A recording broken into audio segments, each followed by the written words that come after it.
Hello, good morning, everyone. Welcome back to Fey Fire, to the Monday morning murder podcast discussing Yellowjackets, episode 6, titled Q. Or did I say that right? Qui? Q. I don't know. I'm not French. No, qui. Qui is qui, and then there's q, which is another word, but qui. We both should have figured that Qui. out before we Yeah. started. But anyways, I hope you all are doing well. Good morning, Mandy. How are you doing this morning? Hi. Hello. I'm doing fabulous. I'm so excited to talk about this episode.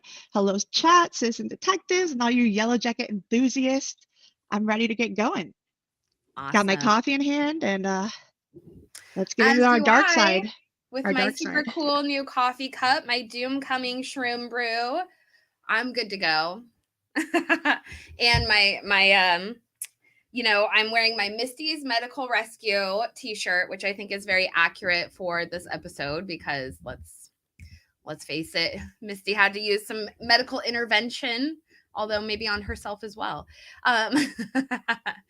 This episode was really intense. It was really heavy. There was a lot of, emotional moments that happened and to all the characters, but in particular to Shauna.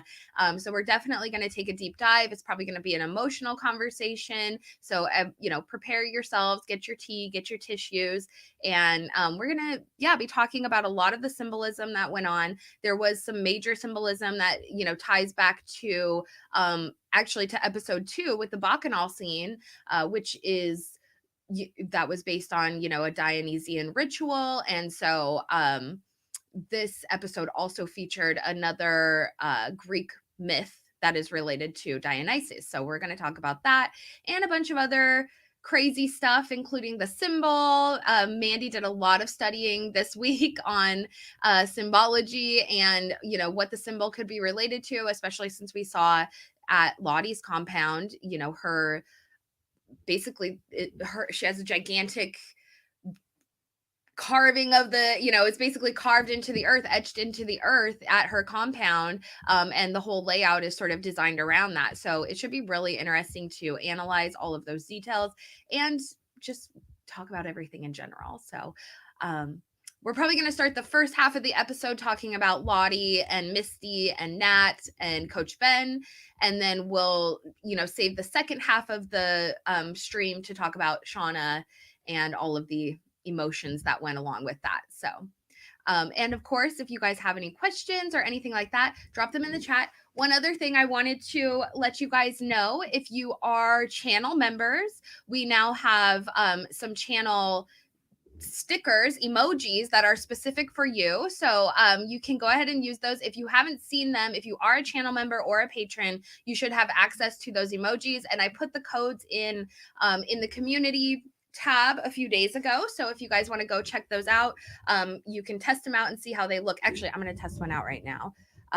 So Mandy, why don't Okay, you so talk for a minute? yeah, while you're out, we're also not like, man, this episode blew my mind because if you know me, I've been into theology and symbolism and colors and just all those types of things. And actually, I've been really into hermetic, the 7 hermetic principles and applying hermeticism in my life, which is, if you don't know hermeticism, it's based on Hermes and then it's also based on Thoth, who does tarot, which by the way, but anyway, it's about it's recognizing all of the themes. There's so many themes in this one between the Greek and Roman, between some of the Anubis with the dad, between a lot of Carl Jung stuff. There's so much in Carl Jung right here too, that we're going to dive into. And I really can't talk about everything, but I am so ecstatic to be here. And like, I have connected so much into it after watching it, and it all just, woo, like the infinite wisdom of the galaxy and universe is all in this show, whether you see it or not. But that's what this show's about. It's about going to the dark side. And in this episode, specifically, we're having the characters recognizing their self and going to the dark side. Well, I guess Or embracing the dark side, not going, but they're embracing and starting to have self-recognition. So once you realize that, is now their time to heal. But we're not there yet. Yellowjackets isn't there yet, but the potential is getting there, and we're going to talk about their dark sides. Absolutely. Yeah. And we'll, I don't think we have all the information that we need for, to really fully analyze everything, but I think that we are definitely on the right path, or potentially, hopefully, we're on the right path for what we're looking at, and I think we're definitely going to get more of that in the next couple of episodes now that the girls have all come back together. But I do think we saw some of that with Natalie and with Lottie in the last episode where they had their session, visions, essentially. Come to self moments, which some of them didn't accept. And then that's another thing we're going to talk about, is whether you accept it or not, because all the girls are on different levels of self-healing with this process. And the worst ones who are blowing up are like Lottie, are really like Ty and Shauna, who are the people who have been suppressing their dark side, suppressing their egos, suppressing everything that they feel. And it's now taken over. It's like, if you all know the old saying, which wolf you feed gets more. So they're only feeding their egos. They're only feeding their light side, what they perceive as good, what they perceive as what they want to be. They're ignoring the dark side. And we'll talk about that. But when you don't feed the wolf, the other one, they get hungry. They get hungry for their natural instinct. So, that's the old saying. So we're going to dive deep into each character and how it kind of relates. And also, after this episode, and probably after the season, because I'm kind of waiting for more information, we have 10 videos already that we're trying to make. So that dive deeper into each subject, because obviously we're here to talk about just 2-6. So. And, yeah, exactly. Once we get, as the season progresses and once we get closer to the end, we'll have more information. We'll be able to make really in-depth videos and know exactly what we're dealing with. But of course, making theories are fun as well. And I just do want to say thank you to everyone who watched my theory video that I put out last week about Shauna. You guys are awesome. I've gotten a lot of really great views on that. So I really appreciate you all watching it. And if you haven't watched it, definitely go check it out. But wait, can we share with everybody what happened this week? Yeah. Not yet. I mean, well, let's not inflate our egos. Well, yeah, I don't want to, know. Yeah, we'll just keep that on the DL for now. But let's just say that there's somebody's watching me. Yeah, there might be, me, baby. We might have some Showtime fans. Let's just say.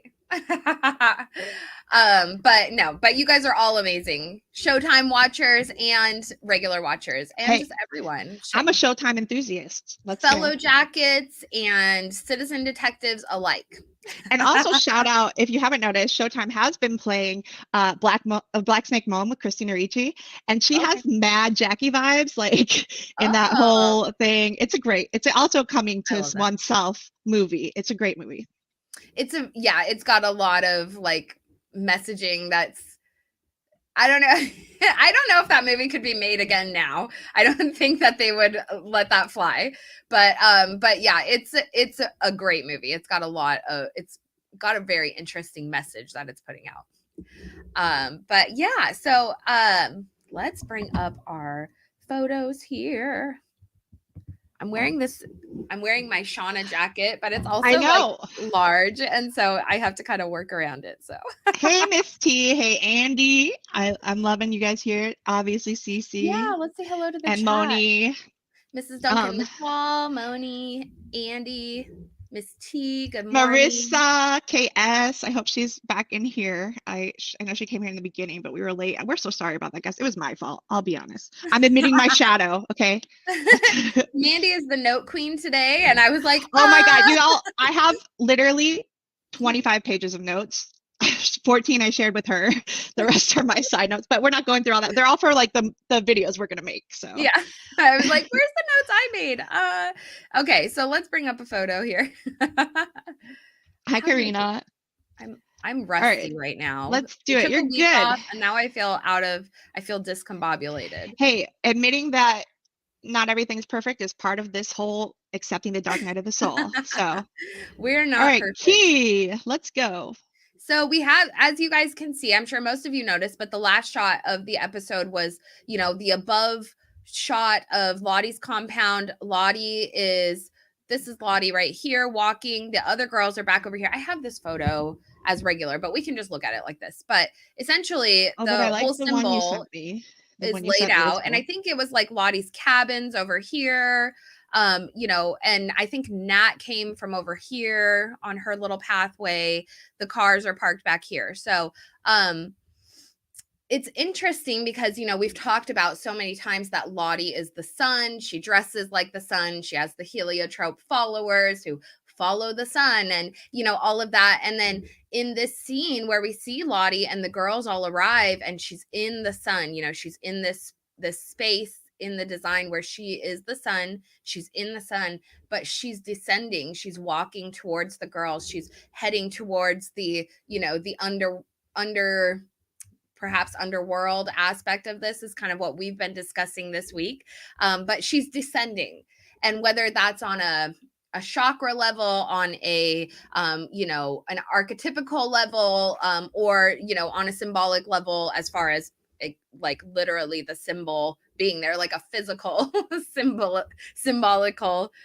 I don't even know if that's a word, but but she's descending is what we see here. She's walking towards the girls, and the girls are all in the lower state. And so if we're like considering this being like chakras, you know, we could say like the other girls are in their lower chakras, and that's what's causing them to you know, act on this sort of chaotic behavior, this sort of negative vibrations or low vibrational, you know, with Natalie using drugs or trying, you know, considering ending her life, or with Shauna and her whole situation with Adam.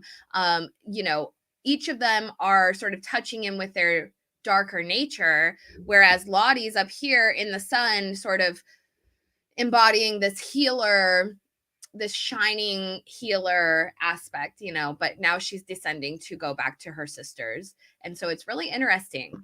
I don't know if you guys got all of that from that brief scene, but I sure did. So I wanted to mention, so I see the archetype and the symbolism of Shawnee, or I'm sorry, Shauna, Lottie being a shaman. And I say this, and she's on a shamanistic journey because she has gone to the underworld and then she ended up seeing the light.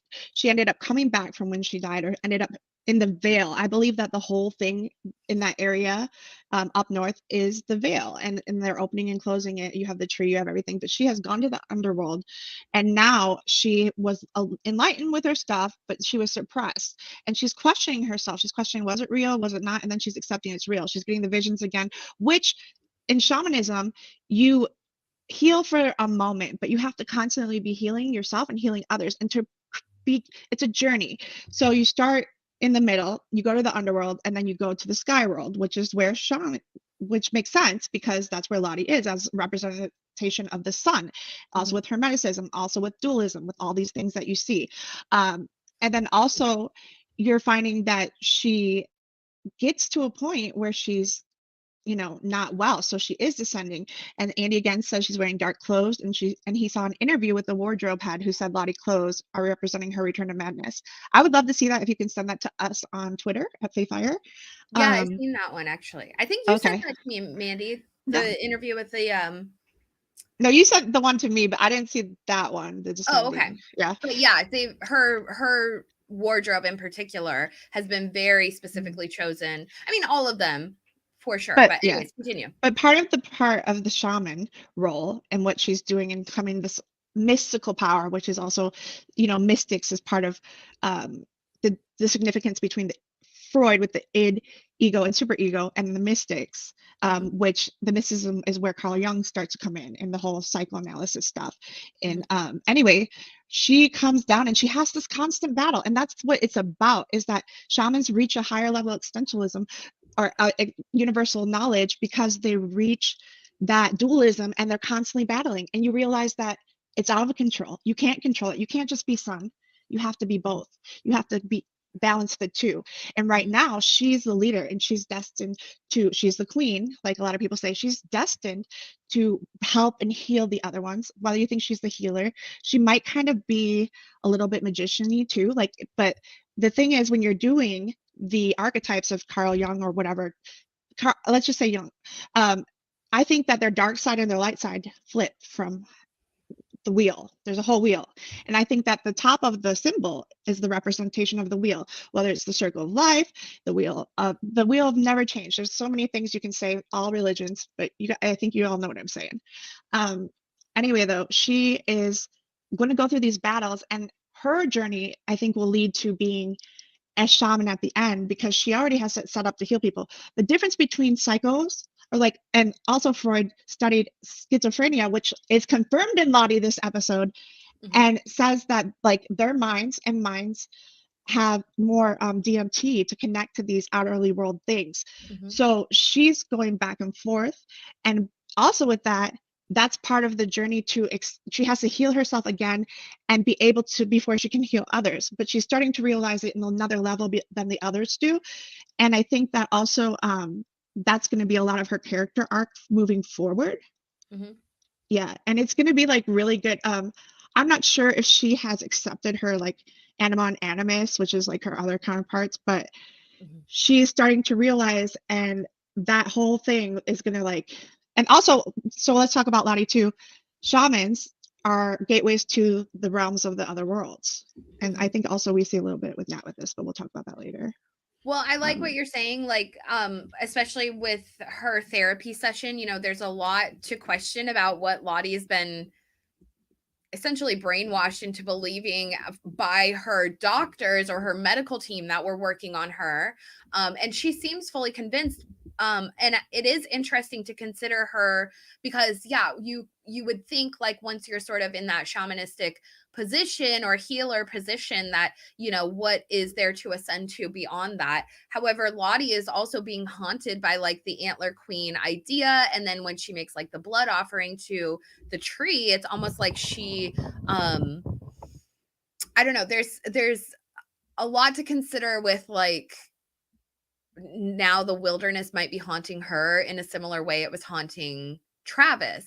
However, Lottie is definitely her, like the idea of all the girls showing up is having a profound effect on her, because whatever they convinced her of in her medical treatment or when she went to Switzerland or what have you, obviously she was convinced, because she's like, you know, no, this was real, all of these things happen. And so obviously she was convinced, and I don't know how far this actually goes, but she was convinced that none of it happened. So does this mean she doesn't believe that even the plane crash happened? Like, what if she's been convinced that she just lost her mind and they sent her to the mental hospital? So now what if she's been, you know, she's had electroshock therapy, she's had like really in-depth therapy where she's staying in a mental institution, which is really extreme for a young woman who's not like, I mean, who knows what, wandering around the house is what her dad said, wandering around the house, not sleeping, you know, yada, yada, but not like self-harming or anything like that we're aware of. But so how deep does this go? Was she convinced that there was no plane crash, that they were never in the wilderness? Like maybe she just she's convinced herself that she's attached herself to the girls on the soccer team, and that's where sort of the psychosis is coming from, or her belief that she has a connection to these girls. But by the fact that they're all showing back up at the compound is really throwing her off, because she's like, well, it's convincing me that this was real, the power of that place was real, the power of the god was real, you know, and all of that. So it's kind of like, how deep was she convinced that none of it happened? That's a big question for Lottie. That's really like crazy. So that's like the other thing is that in kind of the shamanistic journey, you go through all these archetypes, you experience them all, and you accept that none of it's real. But at the same time, you accept that they're all real, and then you become another cosmic being by embracing both sides or all of it, because it's like the theme song, like same as you, that everything's the same. And and we're gonna do a video about that too. But anyway, like everyone has the power to embody every archetype. It's just based on, like you said, their backgrounds, based on their decisions, based on actual DNA, because there's this whole general conscious, or like the unconscious, the collective that we have, that were learned traits, which are just can be animalistic, primal, which I think is the symbolic of their animal counterparts that we see in the beginning. And season 1, we're seeing a lot of animalist, and then we see their middle ground right now, where they're facing their like egos, facing their super egos, recognizing themselves, and then you see their existential beings coming next, and they're where they're going to go. But the theme of it is the it factor, is that it could be so many things, but it's a general consensus between all of them, but they all are on their individual journey to become the best self, authentic self they can be. And and Lottie's there to lead them, because it's gonna be so good, because like she's gone through a lot already, but like I'm just so excited about it, as you can tell. Yeah, it's gonna be really interesting to see, like, especially because we got I don't know if you all have seen it, but they put out the new trailer, and then they also put out like kind of a teaser video for next week's episode, and all the girls are coming together. It looks like they're getting drunk. Who knows, maybe they'll have another mushroom experience, fingers crossed. But they're having, they're all getting together, and it's really interesting because it showed the young, like the place they're in their younger, where we're at in the story, the younger group, where it is like the darkest point that they've gotten to, really. I mean, it doesn't get much darker than, the baby dying. And we're going to talk about that like later in the episode, but there's a lot to consider with all of that. But in contrast to the older women coming back together, they're in this sort of joyful state. They're bonding again. They're back with like kind of their coven in essence. This is a sisterhood, regardless of how, whether we want to look at it in a witchy aspect or just like an experience that they all shared together. Like they have bonded and gone through something so extreme that they're sisters in a sense. And so seeing them all come back together is just going to be, I was like crying watching the video, but all of them come back together and sort of realize that their path, this journey is not complete. Even as the older women, there may have been 25 years that have gone by, but something major is coming. Just like Tori Amos said, you can't stop what's coming. And it's going to affect them all profoundly. So, and I think it's all about just regaining control, but realizing that you don't have control on anything. And it's that circle again, spiral chaos, if you want to consider it into chaos magic, or if you want to consider it into something else. But that's why the show's so brilliant, because not only do they have the analysis into it, where they have the scientific side, which a lot of the new age, like part of my theory is that they based it in 1996 is because that's when a lot of the collective consciousness, like where humanity have lost themselves. They've been starting to lose themselves into formations of cities, losing their what it is to live. Like there's no one religion anymore. The kind of final stages pre-internet. So there's no one religion. There's no like definitive answer. And so they're on this quest for existentialism, which is different to everybody. And different symbols represent different things to each of them, which is maybe why we're seeing different symbols. Because somebody said that they saw different symbols for all the characters. I kind of looked, they're pretty much the same. I think I saw like one or two discrepancies, but honestly, I think it's the same symbol, but it's going to be the symbol for them as a group, extending to the higher level. But like with Lottie, it's just she's realizing with all of her suppression, and it's so good. Exactly, Yasi. Yes, I was like, yes, that was a great song drop in that moment. And she's like brainwashed too. And all of the girls are, from just what they know. It's like being in the cave, and they're all coming to this light again. I love that. Like, I want to talk about also with Lottie during the labor. Do you want to talk about the labor scene with Lottie now, or save it for later? Let's just talk about it. We're on Lottie. Let's stay Lottie. So during the labor, she kills me because she starts like saying, okay, let the pain in. Shauna's like, get the F away from me. I can't deal with this. Which honestly, if I was giving birth and people were chanting in the back, I'd be like, what the heck? Like, get the hell out of here. Like, what's going on? But she, that's the distinctive factor in her character, that she is taking this thing. And then she also represents the blood sacrifice, which also blood and seeing blood is a symbol of shamanism and the visions and things like that. So that what she's seen before. But the distinctive factor is, she says, the wilderness recognizes your sacrifice, and so do I. I got mad Gateway to Hell Anubis vibes, things like that, you know? Oh, Gateway to Hell I was opening. actually getting that shaman vibe in that scene, because I was like, she's embodying the goddess or the wilderness right there, and thanking Travis because he was the one that gave the blood sacrifice versus, the other girls who gave smaller. And I have a nice photo of it, of their offerings, but yeah, it was an interesting thing. And I don't know if you guys caught this, and I don't know if you thought it was significant, but in that scene when they are praying and they're gathering around and they're chanting, did you guys catch that Shauna kind of like, she like looks at them, like it's almost like she sees something, like she's watching them, and it's almost like she's seeing something, some sort of energy, or maybe she's hallucinating from, the pain or sort of this liminal state that she's in, because when you're giving childbirth, you are not, there's no, I loved all the people on Twitter who are like, everybody's gathered around her, yada yada, and seeing all her stuff. And I'm like, listen, when you are giving birth, you literally do not care. You don't, there could be, the president could be in the room. You don't care. You are not.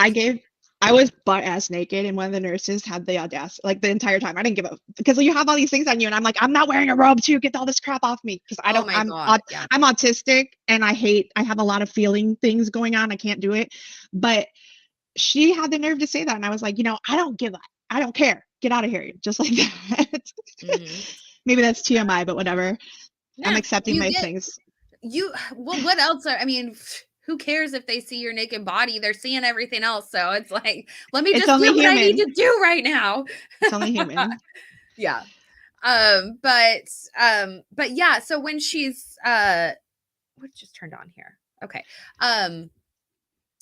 But yeah, she does this prayer thing, and then, Ty and Nat are kind of like, get out of here. But then eventually Ty does come around, and she starts participating in the prayer, and she even puts the necklace, Van's necklace, in Shauna's hand when she starts to do the prayer. So it is really interesting. So here's another thing I noticed about that, because Ty gives in, but Nat doesn't. And I think that sun and moon symbolism there is like, wow, because when you also in shamanism, I'm not sure if you can go to both worlds at both times, but I think that there's like one, like I feel like Nat is also a shaman, and at the end she will end up, because we all theorize that she's going to be the next antler queen. She's going to be the next queen, right? She's going to do it. So I think that once Lottie does, maybe Lottie becomes pig girl and Nat takes over and becomes the new show. I don't know, just fun theory. That's what I'm thinking. Like they are shifting. Like if we, and this is something we've been working on behind the scenes, Mandy and I, but it's the associating the girls with their chakras, and if they're doing like a shift in their positioning, then that would potentially put Nat into sort of Lottie's position, is kind of what we had kind of discussed or just thought about. But yeah, I think you're right. I definitely see her shifting into, we even saw that example of that when she was when Lisa brought her the fish this episode, and she's like, you need to take care of something. Let's save that for Nat. Okay. But yeah, but I do want to mention that in the sense that we'll go to that later. But Lottie is like the sun. She's the movement of the middle to the higher realm. And I feel like Nat was stuck. She's stuck in that middle in between. She hasn't extended to the higher realm, and that's part of the journey with Juliette Lewis, and she's taking it as the adulthood. So just that, and that juxtaposition is just so much.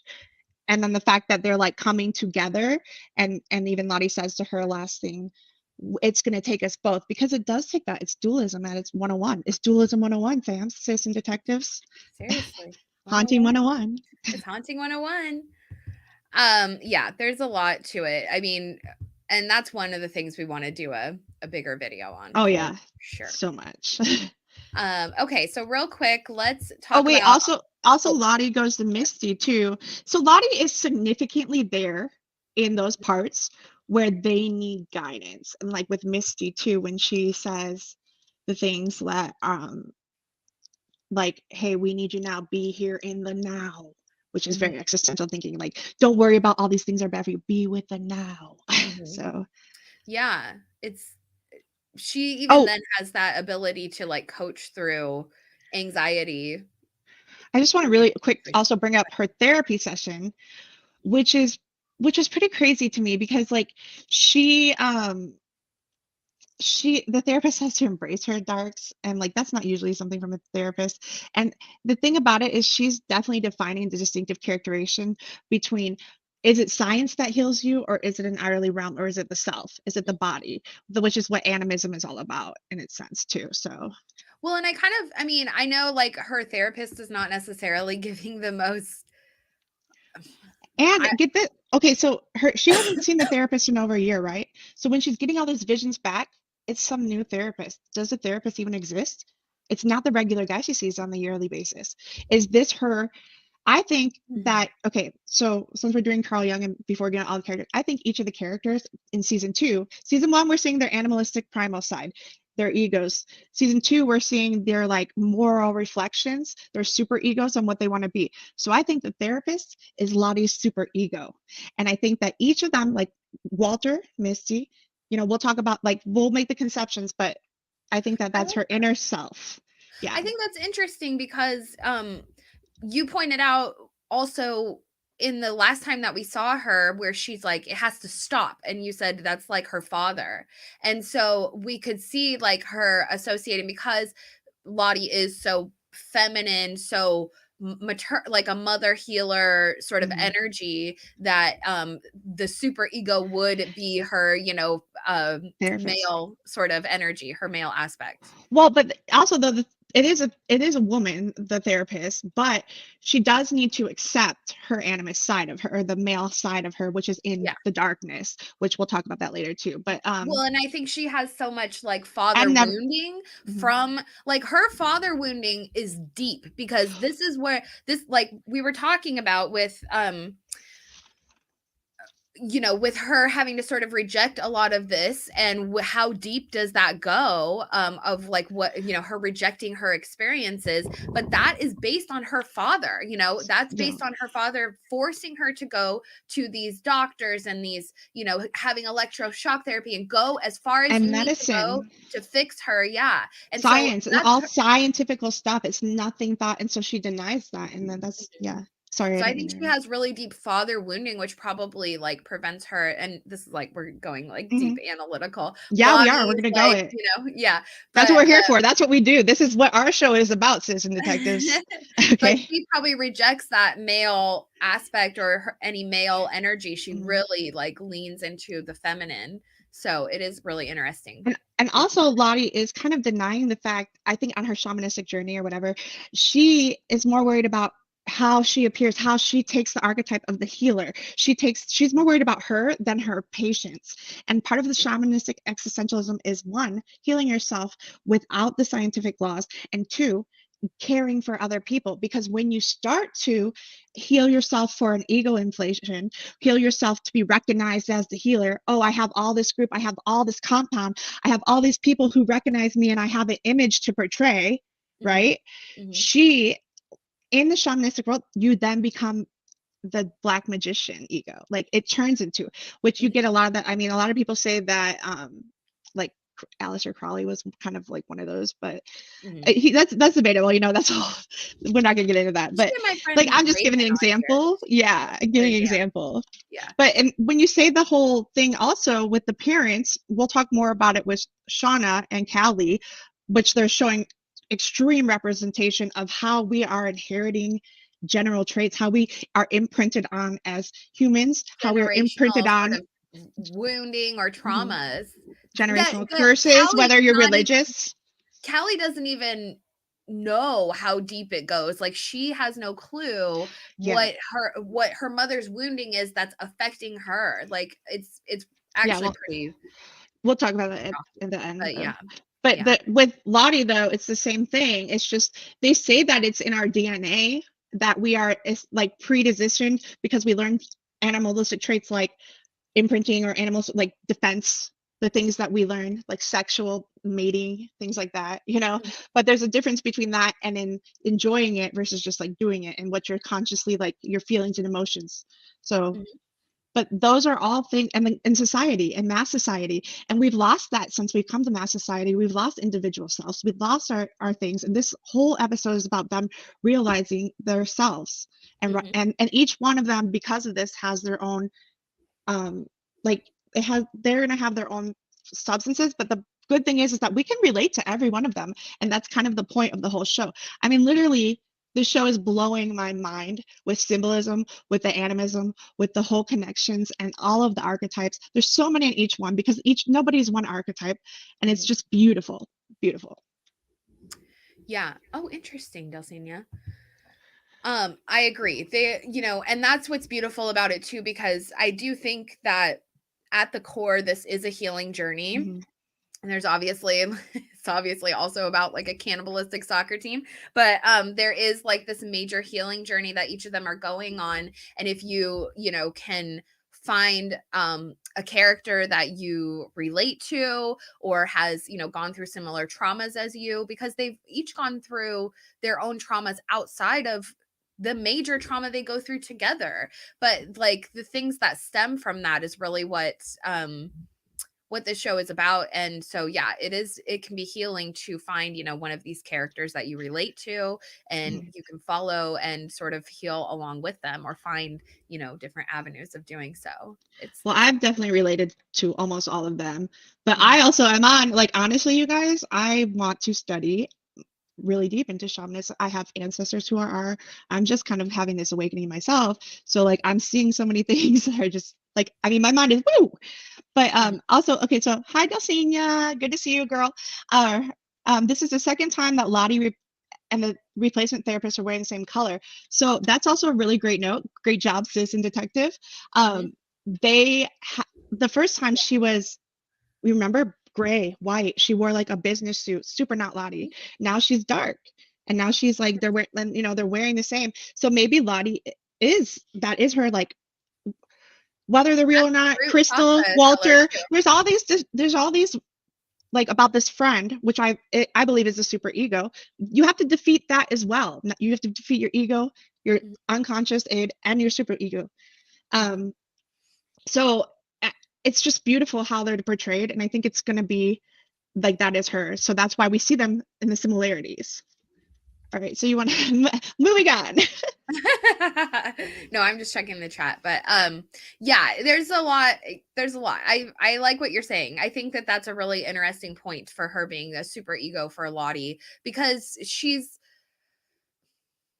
I don't necessarily think the therapist.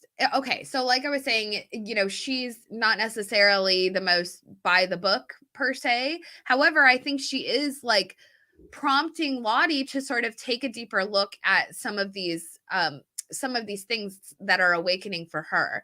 And whereas another therapist, and I think I said this in the last stream, whereas another therapist might look at her and be like, um, she's really kind of leaning into that dark side, and based on her history and that kind of thing, I think we should maybe intercede or something like that. I don't really know what the rules are per se, or like what sort of watch Lottie is under. However, um I don't, her therapist that she's been speaking to is prompting her to sort of lean into the, what's real, or what she's questioning, or what it is, and so her being a super ego for Lottie is kind of an interesting idea of her, like how she's questioning that, or why she's questioning that, Oh, and the relationship they're developing, and then I'm yeah, they're matching outfits. That's I'm really telling interesting. you, I like once you open this idea, like I have been on it all weekend.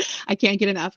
Also, like I love Dulcinea's comment here. She's talking about something with a therapist, like she knows who it is. So I think this whole concept of key, or who, again, is, more than one instance. Who is the baby? Who is breaking down the who, the it, the power? Is it Yeah, God? Is it a that's spiritual the force? it. What is, who is it? Who am I as a Mhm, person right now?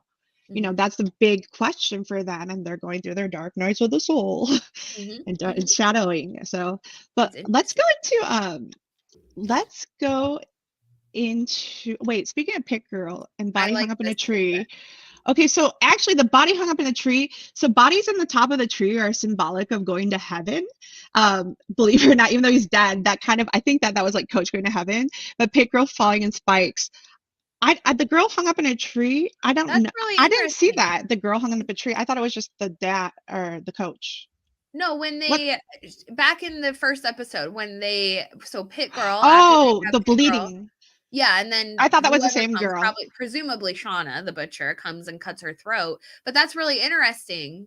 I agree. I I've gotta go always back. kind of thought that was two different scenes, like perhaps because ultimately I feel like they may end up going back to the wilderness, especially with all this stuff with Shauna. They may be like, we need to get you out of the country. So they may end up going, back to the wilderness or trying to find their way back there. And so I've had the same idea where it may be like we're seeing a scene, we saw younger Misty, we saw Pit Girl, so that might be one, but then whoever's hung up in the tree may be a completely like a more modern part of Yeah, I think, and the thing is we have this theme with sevens all around, or 12 in the beginning, which I want to connect like in 1996 with archetypes. But I think seven is the number, and right now we have six. And I think there was a clue where we're gonna get another person maybe coming back to life. Oh, for in I the don't adult know. storyline? Yeah, Yeah, wasn't it there is something about that interesting because online? yeah, because 7 seems to be a really significant number Hmm. to, this story in a lot of ways.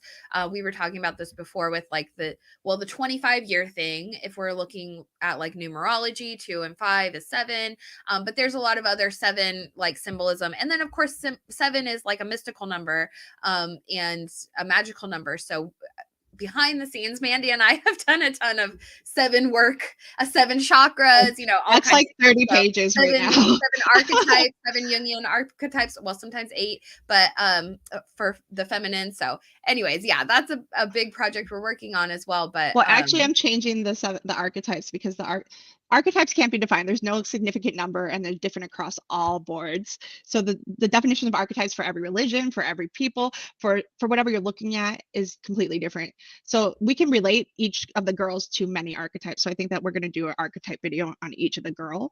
And yeah, that, but there are so many things with 7 already. So, but yeah. that's the thing about what this is about, is that realizing that you can't control it, even though like 2 weeks ago we thought we were 7, and the whole universe changes. You have to ebb and flow with the Yeah. universe. Well, the story is ever evolving, but Hmm. we're on to like some good things here. So, hello, Kelly. Welcome to the chat. Welcome to the What? live Oh, stream. Nice to see you, Antler Kelly, the Queen's in the Antler house. Queen. If you don't know her channel, definitely go and subscribe. She's almost hit 1,000 subscribers, so definitely go subscribe. Go check out her content. And she just did a live stream last night, and I Yeah. enjoyed it. It was One wonderful. Love. I didn't get to catch it, but I plan to watch it today. I was like deep into Carl Jung this morning. I couldn't stop. All right, let's move forward in this dark night of the soul to Coach Ben, because Well, real quick, let's talk about oh, our okay. song of the week and just get Oh, that out okay. of the way really quick since I Sure. already have it pulled up. Obviously, we're going to we both agreed on this and I was stoked. Obviously, there was a lot of great music in this episode, but I was so excited to hear Your Woman by It was, yeah. Whitetown. It was so good. That's such a just classic jam, and I honestly have not heard that song in forever. So when they put that on, I think it was Van was playing that in her shop, and I was just like, yeah.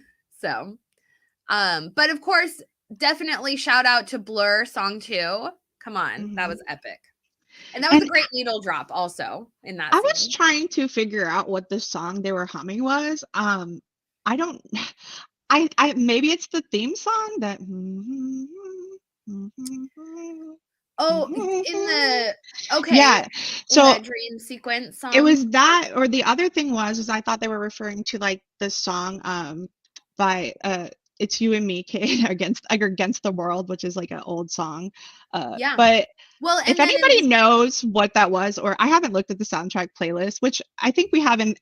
Do we have it in so we have yeah, the the Spotify Spotify. soundtrack Yeah. playlist, which they upload which is awesome. They give us the new songs, and all the music is so dope and it's so relatable, and just whoever's picking the music literally has so much thought and effort. Thank Mhm. you. I need to find out who it is. But Yeah. it was probably not just one person. But honestly, it's brilliant how they connect it. They connect the storylines with the musical songs. So if you're feeling a vibe, listen to the songs for that episode. I like to imagine that that like Ashley and Bart are just like pulling from their like old CD collections or something like that. They're like, oh, Yeah. you know, or going back to like old mixed CDs from like, you know, the 90s and the early 2000s and being like, just pop it in and see what's on there and be like, oh my God, I haven't heard this song in forever. But yeah, there's so book many club, on here. music club, same thing. Yeah, actually, it's funny because there were several times this week where I just imagined what they were doing or how they came up with, like, after seeing all the symbolism and seeing it in the writing, seeing it in the dialogues, and after I watch it a couple times, you know, so I'm connecting things every episode, new things, and then it just blows my mind how great it is, and it's very forward, but you don't understand it until you get the whole concept. And then once I did, the dialogue is great. How they wrote it, how they came up with this idea is just, I love to think about what maybe, or, you know, they were discussing or what they were thinking. What are the writers doing? Which is part of what we're doing on the show, but it's so much fun. Citizen detectiving. Oh, Rosemary's Baby. At the end of humming it and said it was similar to Rosemary's Baby. Oh, so I saw that too as well. Either way, the humming is like, let's, you know, they're symbolic in that, because like once the group comes, or like shamans, or the Gregorian chants of the ancient wisdom, with a lot of humming and frequencies. And if I'm into binaural beats as well, so, you know, everything has a frequency, and every frequency affects certain parts of your minds. So the humming is just in itself like a whole energy that comes forth, especially from spirits. Yeah. Lottie was humming when she was nursing the baby, she was humming Frere Jacques. Yes. Yeah. So that was kind of interesting. And that's such a, it's like, are you sleeping? If Frere Jacques means, are you sleeping? Are you sleeping, Brother John? So that is, you know, are you dead? Are you sleeping? Yeah. And she's like, soon you will see, because she's come to the light. So interesting. Yeah, drop in the chat, everyone. Put what's your song request for the show, your favorite 90s songs. So personally, I'm waiting for some Fiona Apple, and I'm waiting for Jewel. I'm like, where's Jewel? How have we not heard any Jewel songs? So and then of course more Alanis, and so I can't even. My first CDs I ever bought were Alanis Morissette and Jewel, and I bought them together. And I saved my money from babysitting, Babysitters Club. What? The first CDs I got were Alanis Morissette and No Doubt. I got those, and then No Doubt was my second. Later, I got Jewel, Jagged Little Pill. My mom got. Oh my God! Look at that. We both bought Alanis Morissette, but I bought Jewel. You bought.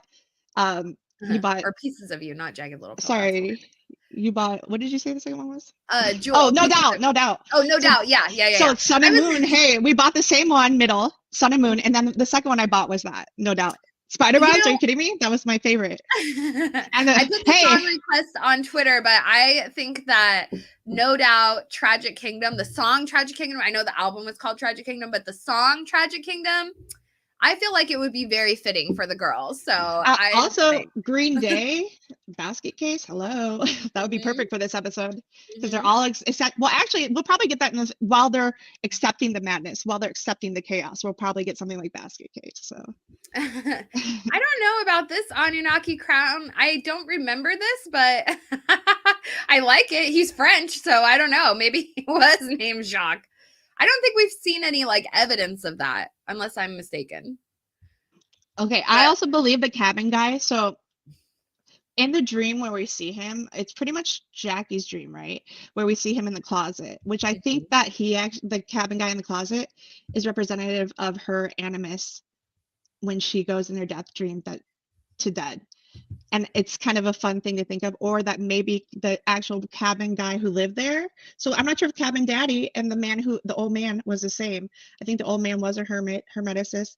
And I think also he might've been a shaman, because the symbol is a sigil, and it's not a hobo. I'm sorry. I do not believe it's just a hobo thing, even though hobo was based on sacred knowledge and like the what am I trying to say? The Well, it would be weird for them to have hobo code up in the middle of the mountains, for no real reason. Like, that's something that's used more on like train travelers and obviously like homeless people. Well, that's the thing about sigils and or On homeless people, but sigils or for like giving symbols. directions and Yeah. messages. So, like I said, I believe this whole thing is about hermeticism and animism, and which is very, very similar. They're all part of the same. But so the hoboism came after, but symbolism has been around since the dawn of civilization. It's sacred geometry, and also a lot of these things with the symbols. I'm gonna make a video about it, but the way that they're placed, I think it represents, the underworld with the hook, the body embodiment, whether you want to think it's the three triad, three goddesses, the man and woman coming together.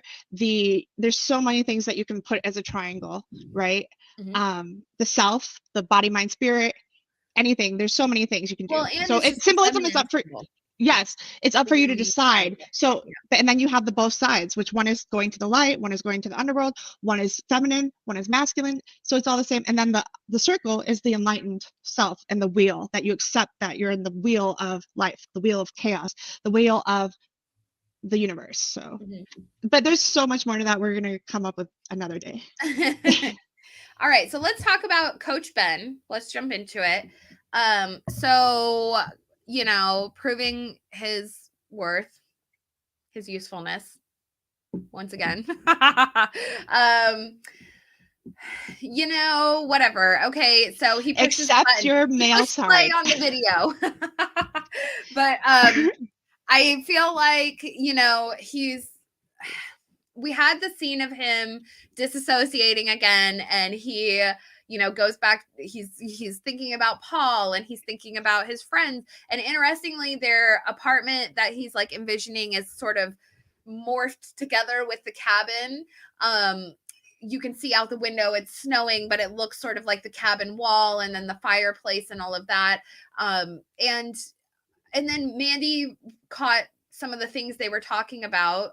Do you want to go into that? Because it totally went over my head. Yeah, man. So poor Coach Ben, he already felt useless enough because of the loss of his leg, and we see his characters distinctively declining. I don't think Coach Ben's going to make it out of this decline. I think that we're hinting about possible suicide, which is also part of not accepting your dark side, not accepting the soul, which is about which when you go into your dark side, it gives you reason to live. It's accepting that. Well, anyway, so I think he's going to go into that, and part of this disassociation back, and I think the veil was open with all of the elements going on. You remember the girls were there. The wind coming in last episode, and around them there's a blizzard going on. The wind coming in represents like the shaman journey, the darkness coming, the shadow coming, cold, icy stuff like that. He goes out there and he's having these things because he's close to death. Like, he hasn't eaten like the girls. He's super malnourished. He's going with so much stuff right there. And I think that he's actually having some sort of close veil visions, or that's just symbolic of his death, close to death vision.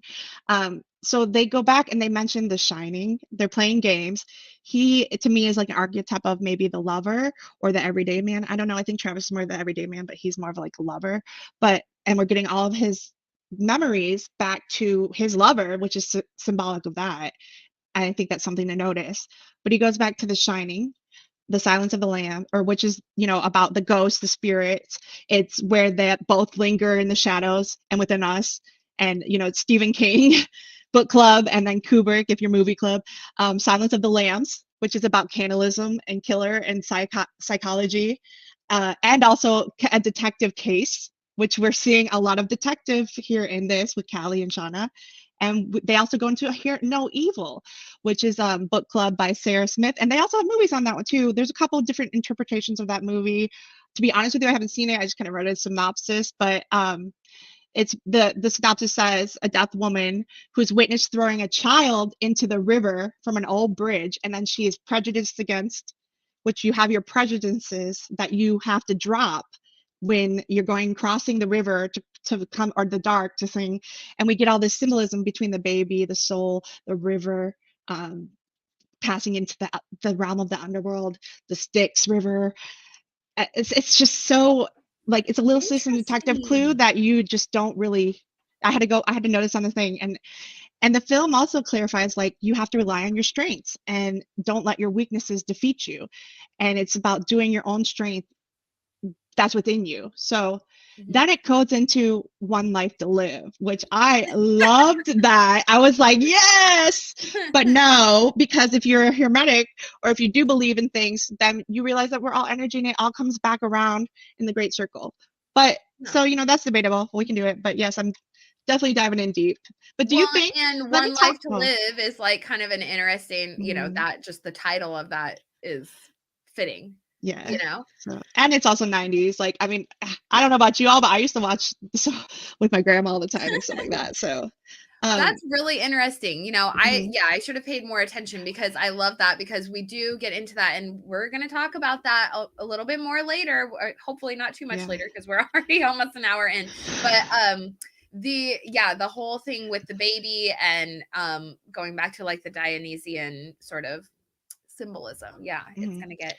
But I And think also, you're right with him becoming sort of suicidal, unfortunately, because he's in a dark space. He is malnourished. He's not willing to go to the lengths that the other girls are going to, and he probably is fearful as well. He had mhm, that weird hallucination about Jen where she was like foaming at the mouth, and he's probably just like at this point, especially after the birth scene where he sort of did not feel confident and sort of even further more like proved that he's a little bit useless. I mean, I don't think he's useless, but I don't think that he feels like he can do anything that is helpful because he's limited and because now the girls are sort of bonded onto each other and sort of mhm. doing what they're doing anyways. Like what it was almost like when Laura Lee back in season 1 where she stood up to Coach and she's like, what are you going to do about it? That was it for Coach. He knew Mhm. like they're already standing up to me. If Laura Lee is going to stand up to me, then I'm screwed, you know? Yeah. And so I think it's been sort of a gradual decline mentally and physically for him.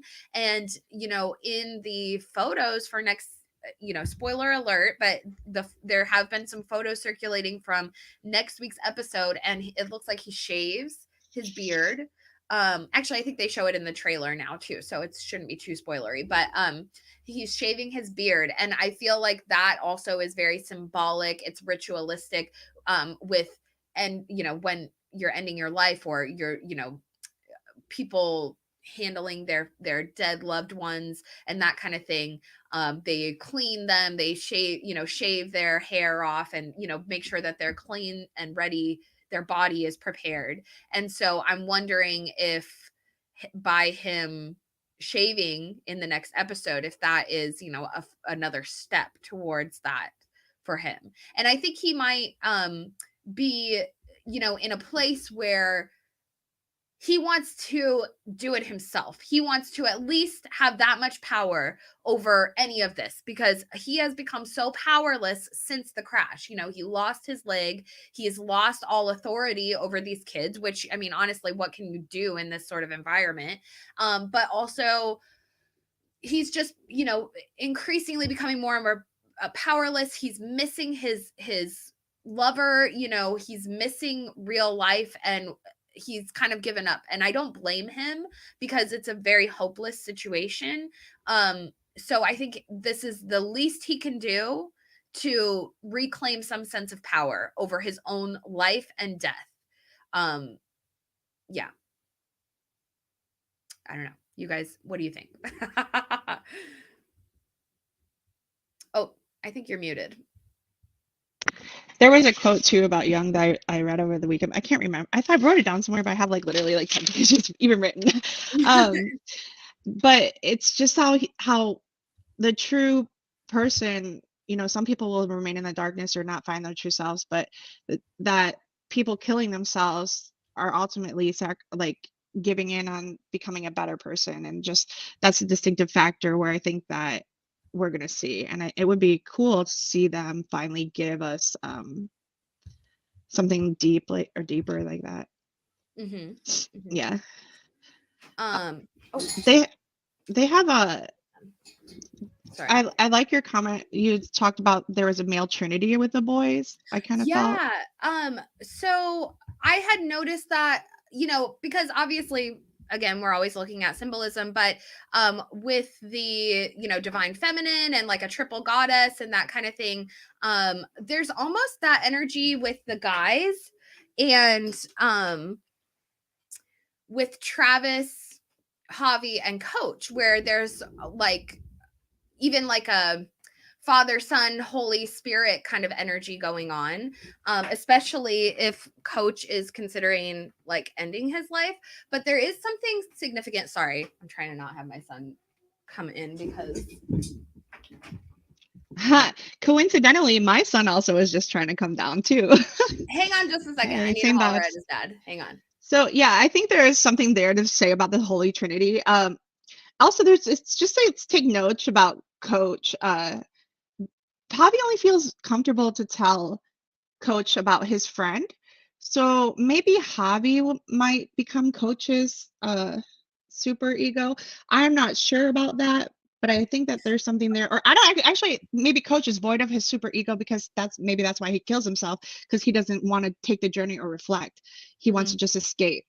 And then yeah, well, and what's kind of okay, so what's interesting about that idea is because I was thinking about Javi and how Javi's like only felt comfortable to open up to Coach, and whether or not that's because he may have seen the cannibalism scene and realize that Coach is the only one that was not participating. That might be the reason, or it may just be the reason that he's the adult, he's the authority figure. Perhaps Javi just feels more comfortable. He's the youngest one there, so he might just feel like, and of course we've even talked about, Mandy, you had the suggestion that perhaps even their dad may have had something going on with Coach Ben, so it may be that like Javi just feels he may have a relationship with Coach Ben. But regardless, the idea that if Javi, who is clearly traumatized, has been through something crazy that he doesn't feel comfortable discussing with anyone, but then if Coach Ben, ends his life, then it may, that's kind of a scary situation for Javi, because now Javi doesn't really have anyone that he can confidently like speak to or open up to. He seems fearful of everyone else. He seems a little less fearful of Travis just because like that's his brother, but I don't think he trusts Travis. Like, I don't think he trusts Travis enough to open up to him, tell him what's happened, and trust that he's not going to tell the other girls, is I think Javi's hesitation.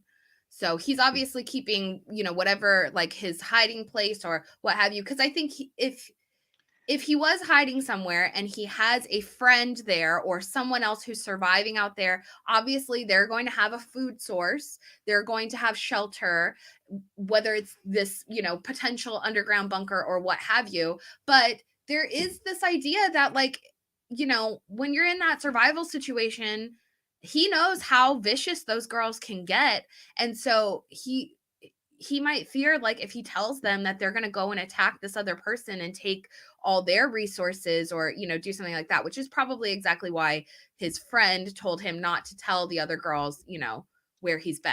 So this also makes me think that Javi might become that seventh character that we need in the future, in the future scenes that we get. Not sure. I know that they had the idea for Adam to originally be Javi, but they switched it, which I really like, because when you go, I read that somewhere. I don't know. Maybe it's Hold on. but I thought that was the original. What if? Tell me more. Is this out there? What if Javi is Lisa? Because Lisa, she's oh my God, transition. That's a good idea. That's interesting. That's a good idea. Okay, anyways. Well, and then they had to kill the man. They killed, or trans would be. Well, that's why I was kind of like, animus, what if she's, what if that's part of the transition? What if she's like fearful of, because the men have, That the could be men her have to die. transition while That's the she's trope. working. The men have to Yes. die. Well, let's see. I also want to think that I want to think Mari's coming back. I want to think she's going to come back in some way or another, but I don't know. Like there's a lot of, yeah. So, Mari. anyway, though, it kind of makes me think, because the friend thing, my whole idea of the friend being the super ego for all of them, um, maybe Javi is like, he has his friend, but who's his friend?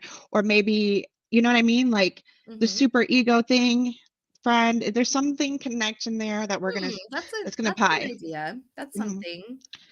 So There's let's so go on. This is so yeah. Yeah. Okay, so let's go. Okay, we'll move on to our next. Who are we talking about next? What are we talking? Hold on, let me find a picture. Missy? Yeah, let's go to Misty. Let me get to her. Um, okay, we'll start with this picture because there's some things to say about like the Misty and Lottie relationship that they have Husband, going on. So, the battle. we were talking about this earlier that this was sort of Lottie's, she's showing her ability as a leader, as someone who can guide these girls, who can bring out their better nature at a crucial time. She operates under stress pretty well, although it may not always be the most normal like process.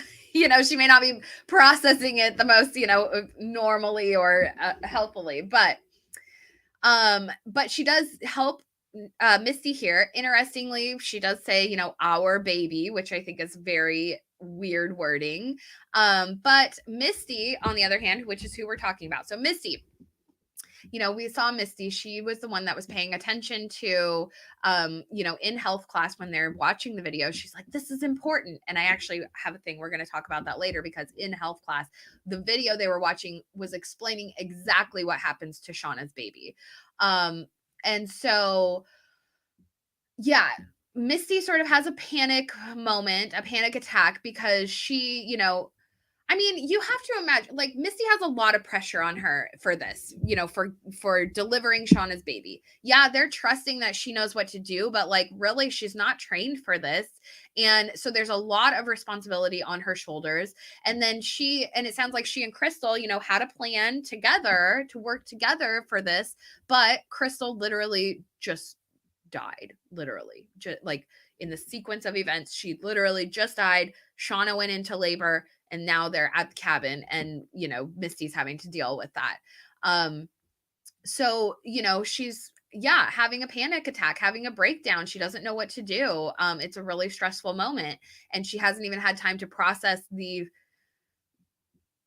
I guess, killing Crystal, or walking her off the cliff in essence. But she comes out of it. She gets back, she gets it back together, and she comes back, and she is able to coach Shauna through, and she does a great job.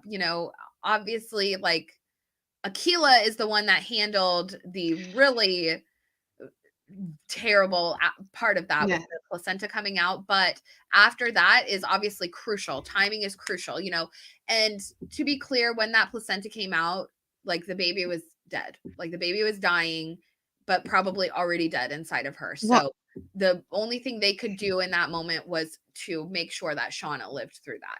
So I guess I'll just talk about it now, since we're talking about it, because I was trying to save all the baby stuff for the end, but whatever.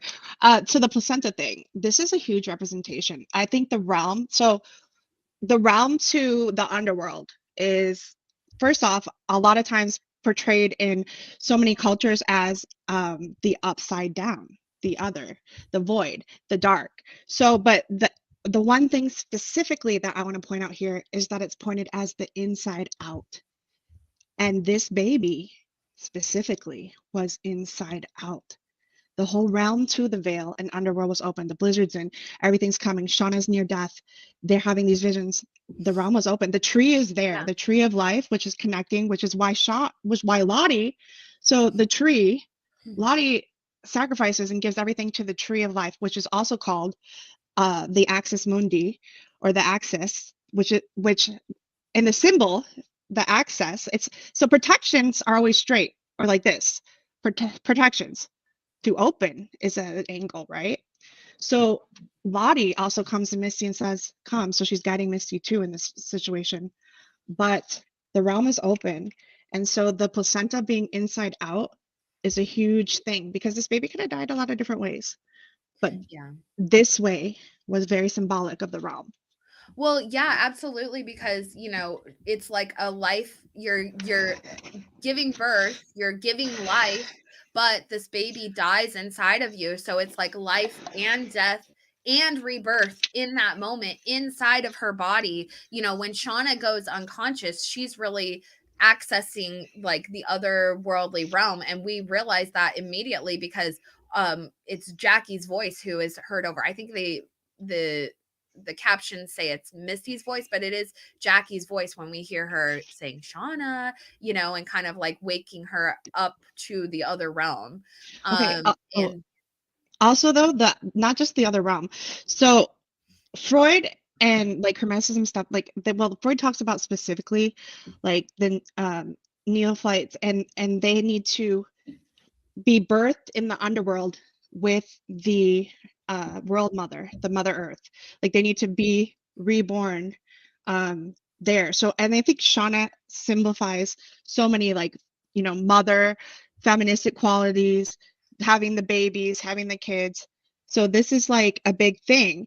And then the other note about the cannibalism in the show is that cannibalism acts in the underworld helps you to represent potential for your rebirth.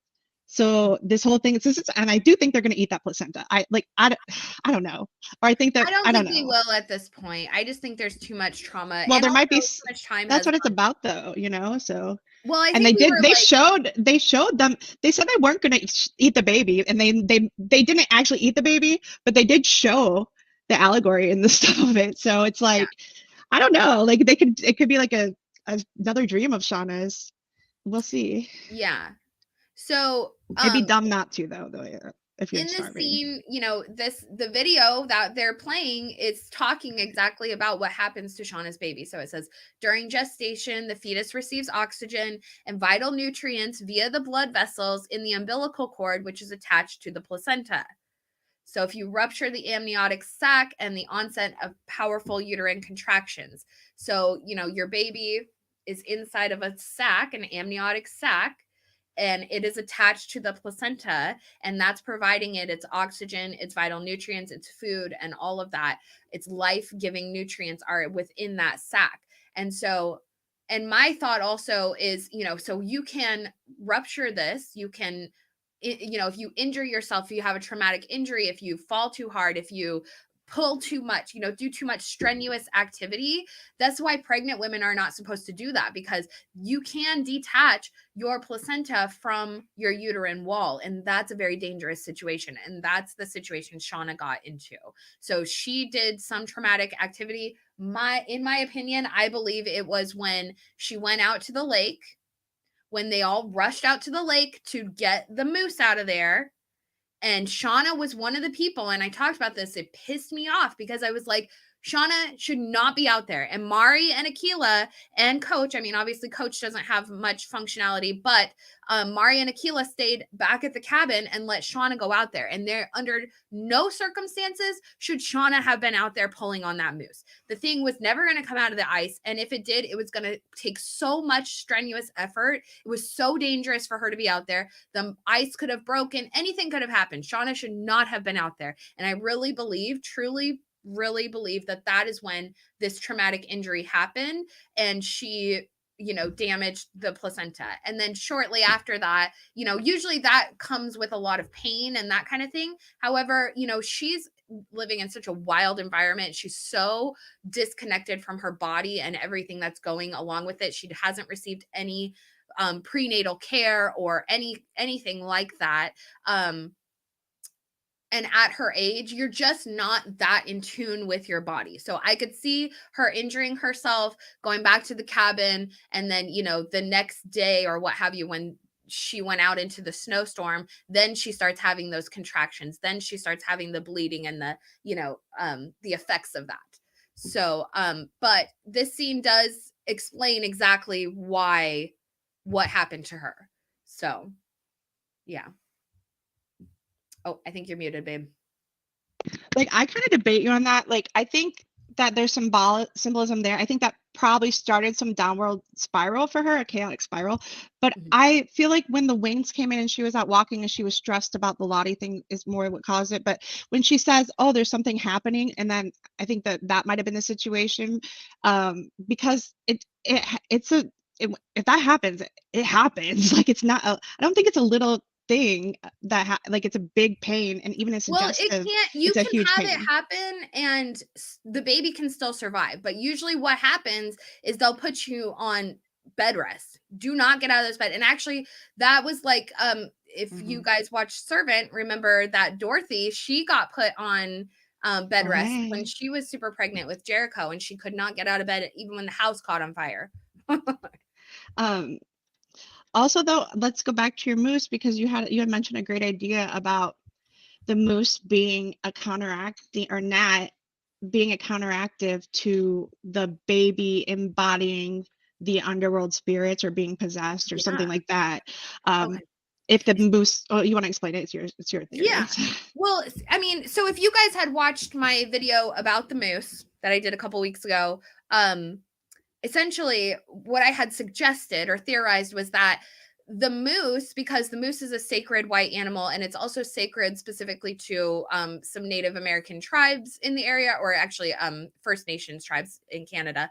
But the Mi'kmaq people, um, specifically to them, they that's a sacred animal to them and it's considered a good omen. So my idea has always been, well, not killing the white moose was a good omen for them. If she would have killed the white moose, it would have been a bad omen. So by her missing the shot and being unable to even retrieve the moose from the ice is, again, as long as they're not eating of the flesh, I feel like that's a good omen.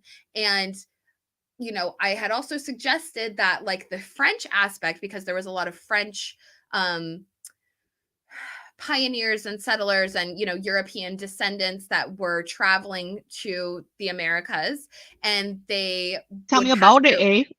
eh? Well, and one of the biggest areas that were passed through for the European settlers was through Canada, so through the lands of the Mi'kmaq. So it's interesting, they have this white sacred moose animal that we see, and then also Lottie is embodying the French, you know, curse or whatever is going on. And so my suggestion was that the Mi'kmaq may have placed a curse perhaps on, some French people. Obviously they suffered incredibly as a people, as well as all of, the native tribes of America.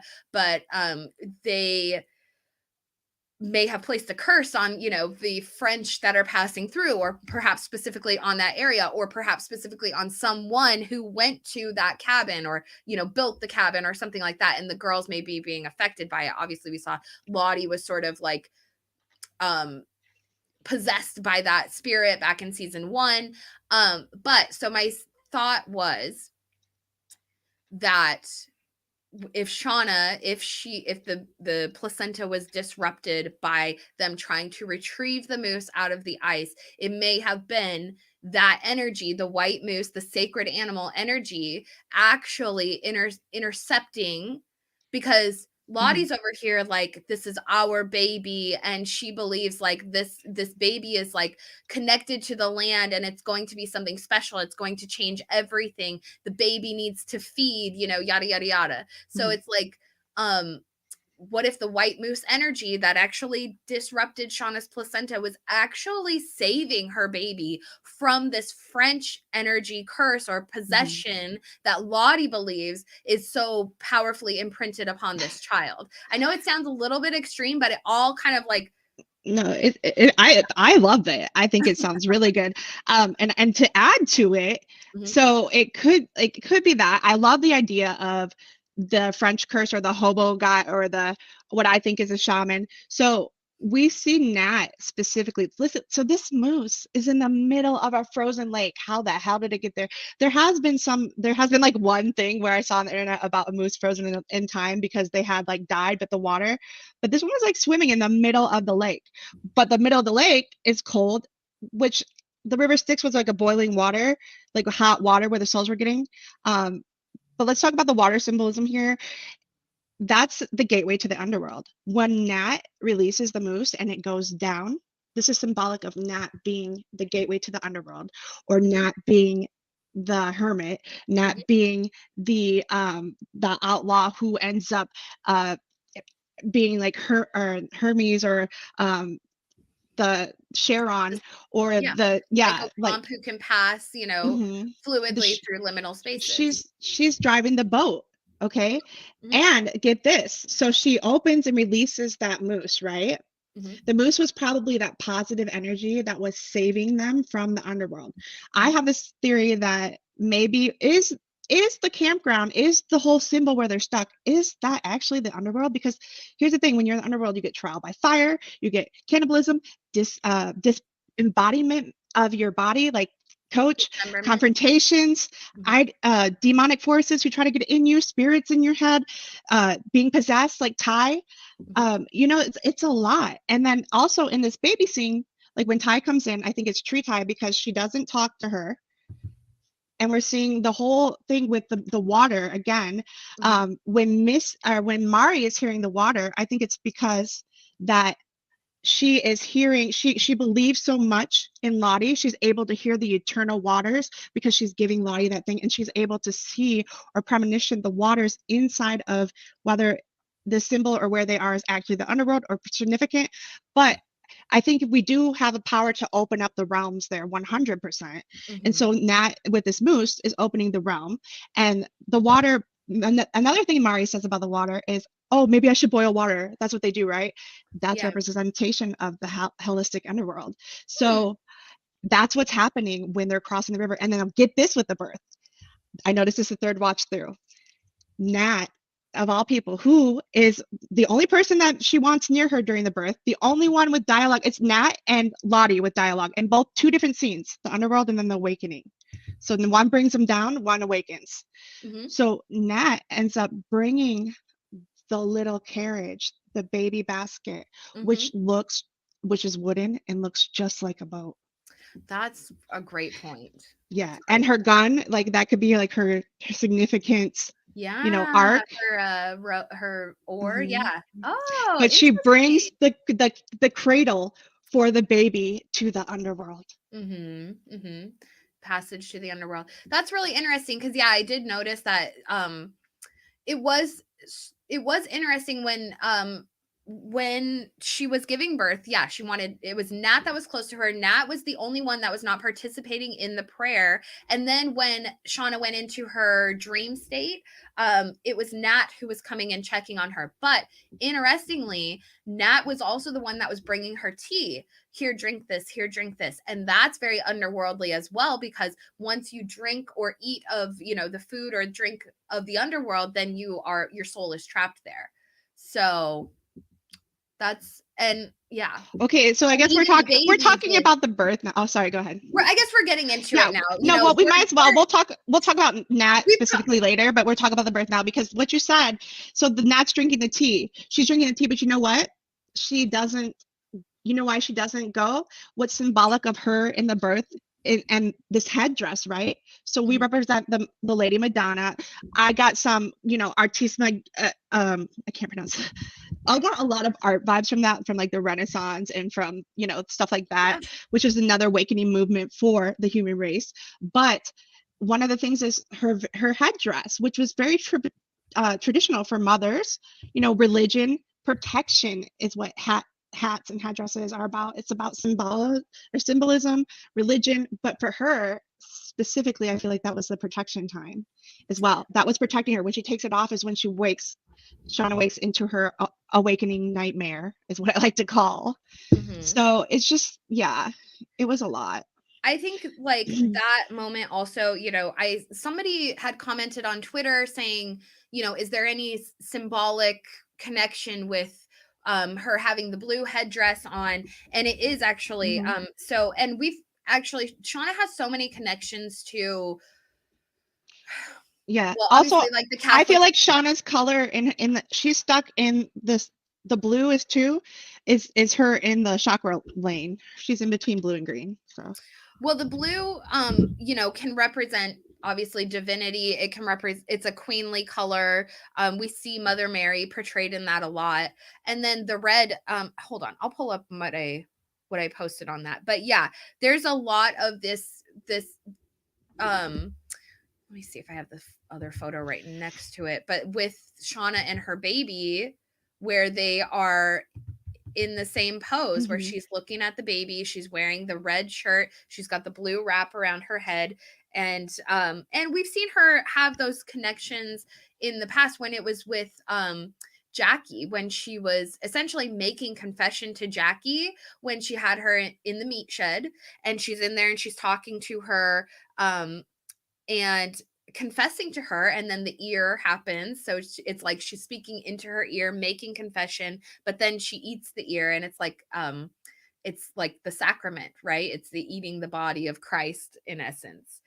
Let me find this. So another thing about this scene was, okay, so the cannibalizing of the Titans, which is the underworld, like we talked about.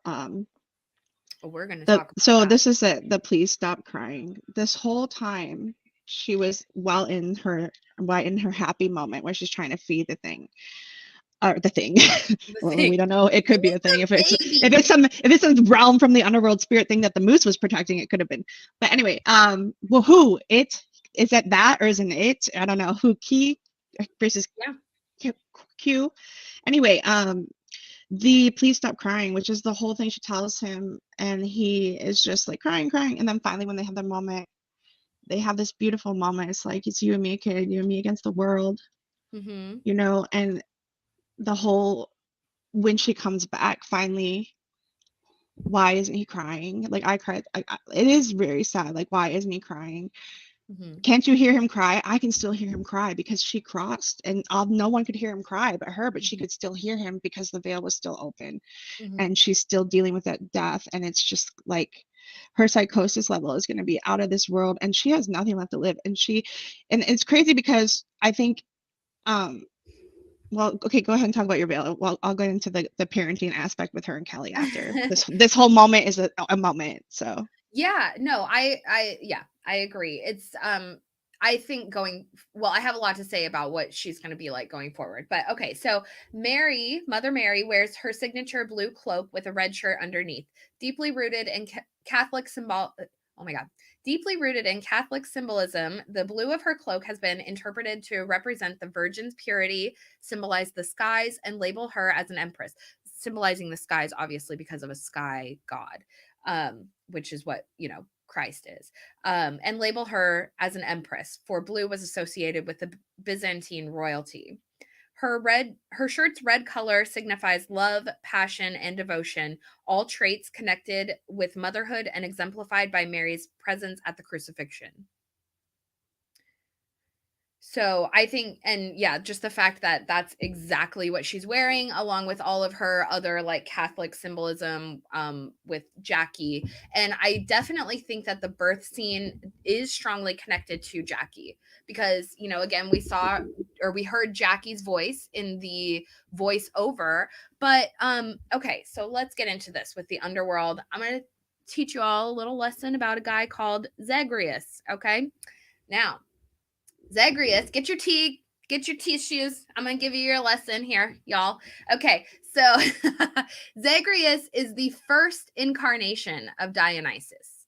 And Dionysus has been very present in season 2, because in episode 2 we had the bacchanal scene, and they were all dressed as the Maenads, or they were dressed in like sort of Greco-Roman garb, and having this massive feast. And so it was reminiscent of the Bacchae, which is about Dionysus and him sort of stepping into his position as a god. Okay, so Dionysus is the son of Zeus. Well, okay, the first incarnation of Dionysus is the son of Zeus and Persephone. And so what happens is, and there's sort of variations on this story, but everyone's in Olympus is pressuring Demeter to marry Persephone off because she's so beautiful, and she needs to have babies, and she's, you know, the goddess of spring, and Demeter is like the goddess of the harvest. She's a mother goddess. And so what's so Demeter goes and she essentially gets a birth chart reading from Astraeus, who essentially tells her, you know, she's going to have to marry someone, but she's going to create this child who is, you know, the future king of the universe, right? And you'll be known for in all four corners of the universe because you're essentially the child's grandmother. And but Demeter didn't want to hear that. So this is my favorite part. Demeter turns out is a dragon rider. She has 2 dragons. She hops on her dragons and flies home, and she goes and gets Persephone, and she's like, come on, let's go. So she takes Persephone and she goes and she finds she's hidden by a dark cloud, Boreas, and he hides her, and she finds a cave, and so she hides Persephone in there with one of her handmaids who's named like Clooohneo, which is spelled Calli. So Callie, there we go. But she's her handmaid. So they leave them in the cave, and then she leaves her 2 dragons outside of the cave to guard the cave. Well, who comes along to impregnate Persephone but Zeus? Big surprise, Zeus. All right, he loves to impregnate ladies. So he hid himself in the form of the heavenly dragon, and he enters the cave and eats babies. Don't forget that one. and he well, no, he doesn't, but yeah, his uncles and aunts do. But anyhow, so he impregnates Persephone, and she gives birth to Zagreus. And Zagreus is like this beautiful, beloved child, and Zeus loves him. And he decides that Zagreus is going to be his heir. And this, of course, really angers Hera, his wife, who is also the mother of his children. And so, well, kind of. Anyway, so she goes and she gets the Titans, and the Titans would be the siblings, like the brothers and sisters of Zeus and Hera and their the Olympians. It's their like aunts and uncles, okay, and their grandparents. And so Hera goes to them, to the elders essentially, and she says, look, Zeus is, you know, taking this child and making him her heir, or his heir, and you know, he's just like this sort of weakling, like he's not my child, and yada yada yada. So basically she recruits them, and she's like, we're gonna get this baby and kill him. And they do. So they trick him, they lure him in with like toys and with a mirror, and he's just a little guy, he's just a baby, and they dismember him, they rend him apart, they tear him limb from limb, and they eat his body, they boil it, and then they eat his body, the Titans. And so but Athena rescues his heart, and she was initially part of the plan, but she backs out of it. She rescues his heart and she takes it to Zeus, and Zeus, he can save Dionysus, or he can save Zagreus' life with the heart. So he basically sews him up in his leg and carries him like a baby in his leg. And however, he's so vengeful, he's so wrathful at this, that he goes and he creates the great flood on Earth and wipes out a lot of, you know, he wipes out a bunch of crap everywhere, obviously, up to the moon is what they say, up to Semele. And sorry, there's a cat outside. So he creates the great flood, and then he strikes down the Titans with his lightning bolts, and from their remains, from their incinerated remains, is what humanity comes from. So humankind comes from the incinerated remains of the Titans. Now, our bodies, which are sinful and have desire and are, you know, the darker natures, the lower vibrations, I guess you might say, those come from the incinerated remains of the Titans. However, our souls, which are divine and from the gods, come from Zagreus's heart. So in his death, it's very Christ-like, where he's like sort of rebirthing humanity, cleansing humanity of their sins, and then creating a divine, their souls are divine and connected to the gods. And Zagreus himself descends to the underworld. And then there are sort of variations of the myth from there, where he becomes like in some stories, he is the king of the underworld. Like he becomes Hades' heir. Because in a lot of stories, Hades and Zeus are conflated. So there's even this idea in some versions where Hades was actually the father of Zagreus to begin with, seeing that Persephone is his wife. So there's some that assume that they were conflated in that story, and then some assume that, Zagreus was fathered by Zeus. Tra-la-la.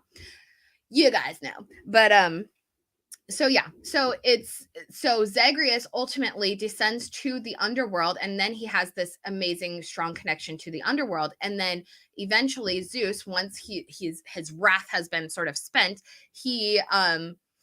humanity is created, and then he finds the daughter of Cadmus. Cadmus is a great hero, and his daughter Semele, I can't remember which one it is. But anyways, he basically impregnates her with the second incarnation of Dionysus, which is created from his heart that he has sewn up in his leg. Is this a crazy story? I don't know. But but it does create like this whole extra layer of Dionysus, which we saw obviously in episode 2 as like a huge aspect. People were like, oh, this is based on the Bacchae. This is, a story of Dionysus, and the girls are the Maenads and yada, yada. But this adds an additional layer to that, which is much less known, because Dionysus is like the god of, he's a fertility god, the god of wine and joy and, tra-la-la, all of that kind of stuff. But this story being such a dark story, there's just kind of been this sort of disconnect for me, where I'm like, how can this be a Dionysian story about the Maenads who strike their, staffs into the ground and up springs milk and up springs wine? And yeah, in the Doom Coming episode, we kind of saw overtones to that, but not so much for like the rest of the story. However, if you add in this layer of Dionysus as Zagreus, then we have that element of the underworld, which is so clearly prevalent in this story. So yeah, and the whole thing about all mythical underworlds, while you're seeing the tree like with Lottie, and she has the knife too, which we forgot to mention, is great. And Lowell Rice says the humming at the end of the movie by Mia Farrow. What movie is that? Is exactly the same, welcoming the underground to reality. If you could tell us what movie, I would love to know, please. And we were talking about, yes, the humming was a gateway earlier in our like 2-hour chat thing. It's all good though. We love it. For those of you staying here, thank you so much. I'm glad that you guys are into the symbolism and into the deeper realms of the writing and connections and just the whole education from, them and this whole connection. It's such a great show. I do. So let's talk about, you want to do a poll or Rosemary's Baby? Okay. Yeah. So, okay, let's see. What was the question there, Mandy? I'm sorry. What'd you say? Oh, I was just asking. No, do you want to do a poll really quick, just to take a quick break on some mind stuff, or what did you have in mind? A poll for or a tarot poll, a card poll for poll. I'm sorry, I thought you said poll. I was like, poll. No. Yeah, I've got my cards out. Hold on, I'm gonna take off my Shauna jacket and just live in my Shauna flannel. Yeah, I'm cool, you guys. This whole thing was like. This was great. So I do want to talk about some while you're doing that. Let me just connect this whole baby scene also to the scene about Misty, and we'll go into Misty about it. But just Misty, when she loses Crystal, is an important part last time, and we obviously see her going into some stuff where she's getting she's breaking down, and she can't do what she normally does, but I think that there's some symbolism in Crystal. I think Crystal might be Misty's super ego, because she's introduced again in this season, which I think season 2 is about identifying your egos also. Crystal significantly falls off the edge of the cliff, which is located on the map down by where the hook is by the underworld. And if you look at the geographical location, and I have mad like Thanos vibe here, one soul, you have to give up one part of the soul, you have to push her over the cliff. And then that is also coming in as soon as the baby's coming with the winds, with all these things happening. And so maybe that also kind of had some correlation or cause and effect, which is polarity in Hermanism, or yin and yang, whatever you want, the cause and effect relation to that. And I also think, with the moose, I want to go back to that because the one-on-one, we talk about that whole scene from before with Lottie and Nat, because we're seeing Nat to the underworld, Lottie to the thing, but Lottie opening up the tree too. It's just like the one-on-one. You have to see these cause and effects, and I think they're all related because you have to remember this whole scene is like just minutes after last episode, and I think we're gonna get just minutes after next episode too. So it's all correlated, but you can definitely tell Shauna's in a dream because the sun comes out with her baby. All these things are happening. Like it's quiet. Things are back to normal. So it's just great symbolism here. I just wanted to add that to the baby scene. Sorry, I was muted. Yeah, go ahead. No, I agree. This whole episode, I mean, flashing back and forth with the dream sequences with Shauna, and sort of her disassociation with that is, I mean, it really told us a lot. And also gave us a lot of her like internal insight. And there was even like, okay, the whole scene with like Lottie and whatever was going on there, it's difficult to say where Shauna's like what she was actually cognizant of in those unconscious states, because you're in that liminal space. She's unconscious, so it's like she's more conscious in the liminal space than she was in reality. But it was like she could also sense that her baby was in danger, her baby was dying, in those moments, even though she wasn't physically conscious. It's just kind of it was all very interesting. Which that's a lot of this what Carl Jung says is that you don't even know most of your conscious stuff and where you're going, and that's why Shauna in present day is such a mess, because she doesn't accept that. And I think after this baby scene, she loses all hope in 96, but like she talks about I guess we can talk about like her and Callie because it's just let's get this one, but she talks with Callie about her. We talked about the DNA, what we're imprinted on, what kind of things we learn. Callie was fighting her the whole time to not lie, right? She finally told the truth to Callie. And then all of this happens and it's broke down. And she's the worst we ever saw her in this episode. And she's broken down because her shadow has taken complete control of her life. Same with Ty.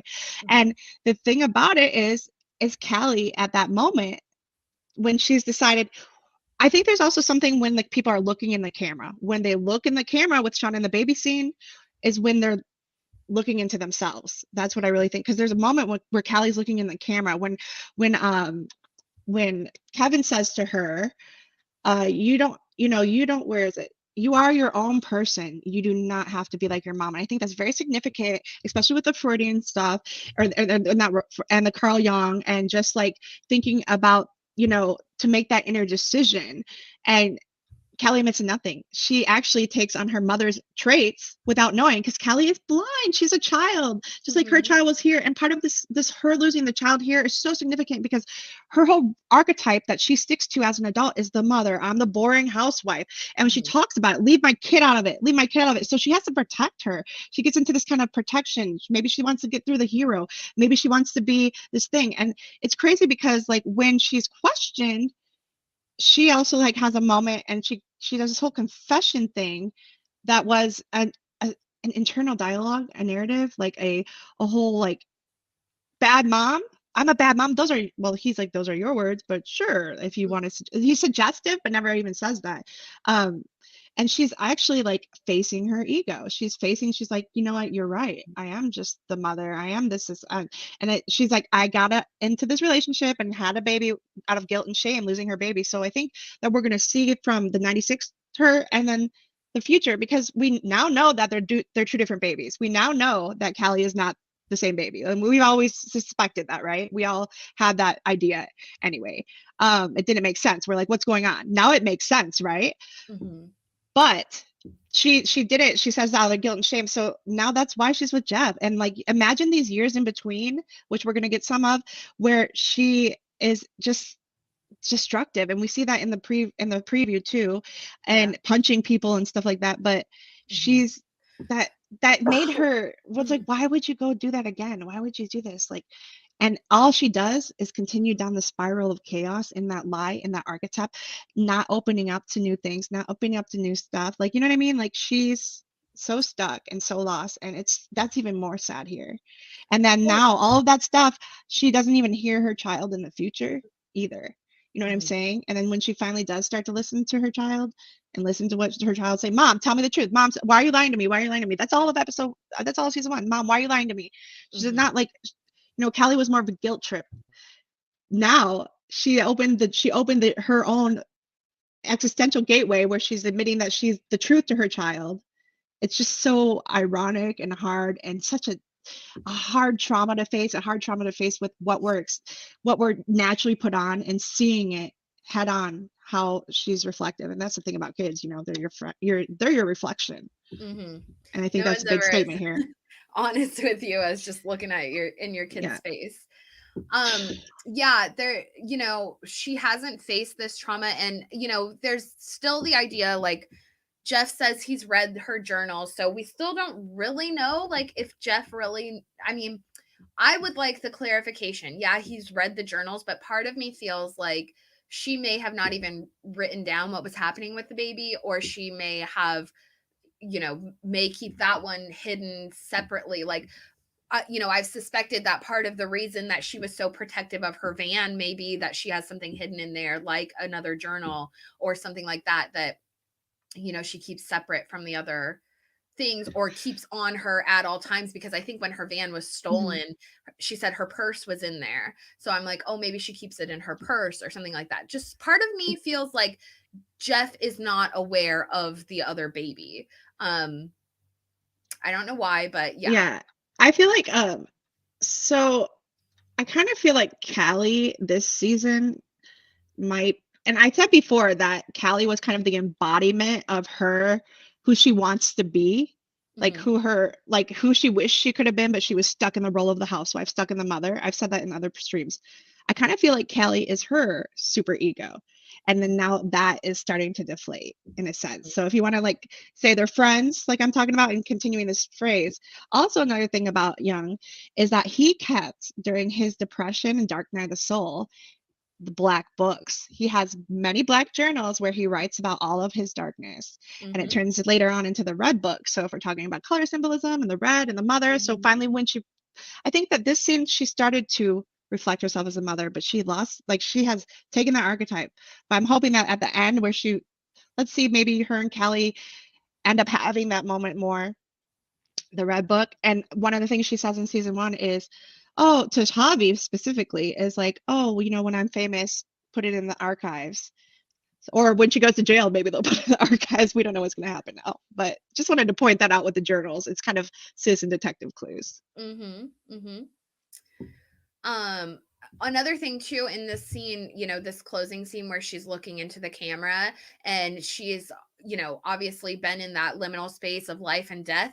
It was very reminiscent of this scene right here where Jackie's death scene, the exact same thing. She's staring right into the camera. She's in the liminal space, you know, cabin daddy is in the background or what have you. So that was a really interesting scene. And then that you pointed out also that Callie was looking right into the camera. Okay, also though, Akila, when she's giving birth, looking straight into the camera when she talks to her little friend and kind of having this off, okay, you can do this. And then she looks off. It's only a split second, I noticed it, but it's true. And it's kind of like they're coming, I think that there's more to that when they're looking straight. I think that that's looking into your soul, because the eyes are the gateway to the soul. So we have to look at that too. And then the parallel the death scenes, like we're seeing the death scenes and the realization moments. And one thing I didn't notice, or I kind of, did we get a death scene for Van? Like, did we get a dream from Van? Well, kind of, because she like she when they put her on the fire, on the funeral pyre, she sort of has that sort of in between state where she can see the girl standing above her. So she is sort of in a liminal state as well in that moment. Yeah. But I think she talks to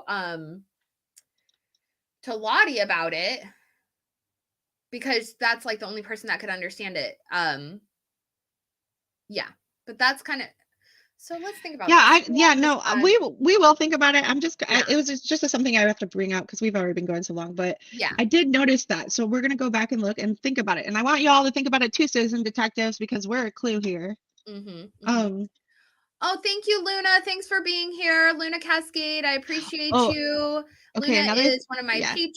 So yeah, hopefully we'll see you again next week, darling. Thank you And for I being guess here. the last thing I want to say about Shauna, because there's so much. I mean, and we're, Now spiraling let's out of talk about control. this There's so much. card I pulled, because Okay. it's really good. It's juicy. Well, the last thing about Shauna is when she wakes up, right? I noticed that there's kind of like this triangle already. On one side, uh, there's the shadow side or the realm side, Lottie and Nat, and to the other side, there's like the waking life side and Ty and Misty, and then kind of Van's kind of like over here in the middle because she's still in the middle. You know what I'm saying? I think that's why I think Van didn't really have a dream because I feel like Van's still in the middle. I feel like she's not. Yeah. She hasn't. She's living like kind of the that kind of role. You know what I mean? She's living the caregiver Well, and she's archetype. also kind of rejecting all of it, because I mean, we can tell by her lifestyle, she's sort of Yeah. rejecting all of that she's gone through and been through. And Yeah. And I Carl mean, Jung says that is like the problematic because she's not going to the mysticism. She's not the mystic sides. There's problematic, there's mystic, and then there's primal. So she's still stuck in her primal state where she's not expanding. And I think that's why we didn't get banned until second season. That's why we're gonna get it now. And when she reawakens and yeah, she was stuck in it. If you should, let's just really quick about Van, she was stuck in the 90s, and Ty says that about her. So it's just, a thing to say. All right, cards. yeah. Okay, let's do the I card real love quick. waking And life, I do have Andy. some things to say about Van also, mainly pertaining to Okay, well, her let's Van. lollipop. Okay. Excuse me. We got the 9 of Swords, and this is obviously a perfect card for everything that went on this episode. So this is a sad card. It's, the man he's got a lot of torment and emotion. This is a time of sadness. And he, his clothes are ripped apart, they're rent apart, which I think is like so great for, what we've been discussing with Zagreus and the dismemberment by the Titans. And then we even have 2 dragons who are watching over him, which is just like Persephone in the cave, and Demeter's 2 dragons. But and then, this period of great mourning, so we could see that with Shauna. We can even see that in the, the story of Zagreus with Zeus, where he just, essentially destroyed the earth because of his grief from them destroying his heir. So I think this is a really fitting card. I love it. But it does signify, we're in a time of great, of grief, of great sadness. And, looking at the scenes from the next episode that we have, or the trailer, and then just like that one teaser video, and I said this immediately after I saw episode 6, I was like, Shauna is going to go so dark, and I'm considering making a video on this, so let me know in the chat if you guys want me to make a video on this. Shauna is about to go to a very, very dark place. She is going to become angry, inconsolable, violent. She's and disregard any feeling for anyone. She has nothing left. And this is 1,000,000%. She's lost Jackie, her very best friend, and the way that she lost her was in a very traumatic way that she's already carrying an incredible amount of guilt for. Then they consume Jackie's body because she felt like she's nourishing this baby that's growing inside of her with Jackie, and that's what Jackie would have wanted.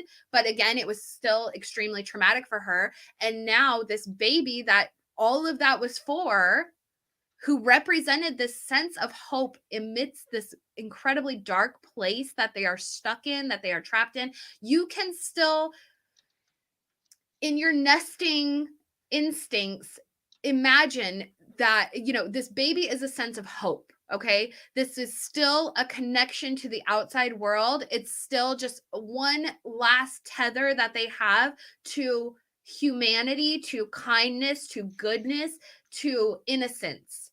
And the fact that the baby has died is going to destroy all of that for Shauna especially, but probably for the other girls as well, because they're going to have to experience that grief with her and see how devastating it is for her. And it's going to be something much bigger for Shauna than it is for anyone else, obviously. But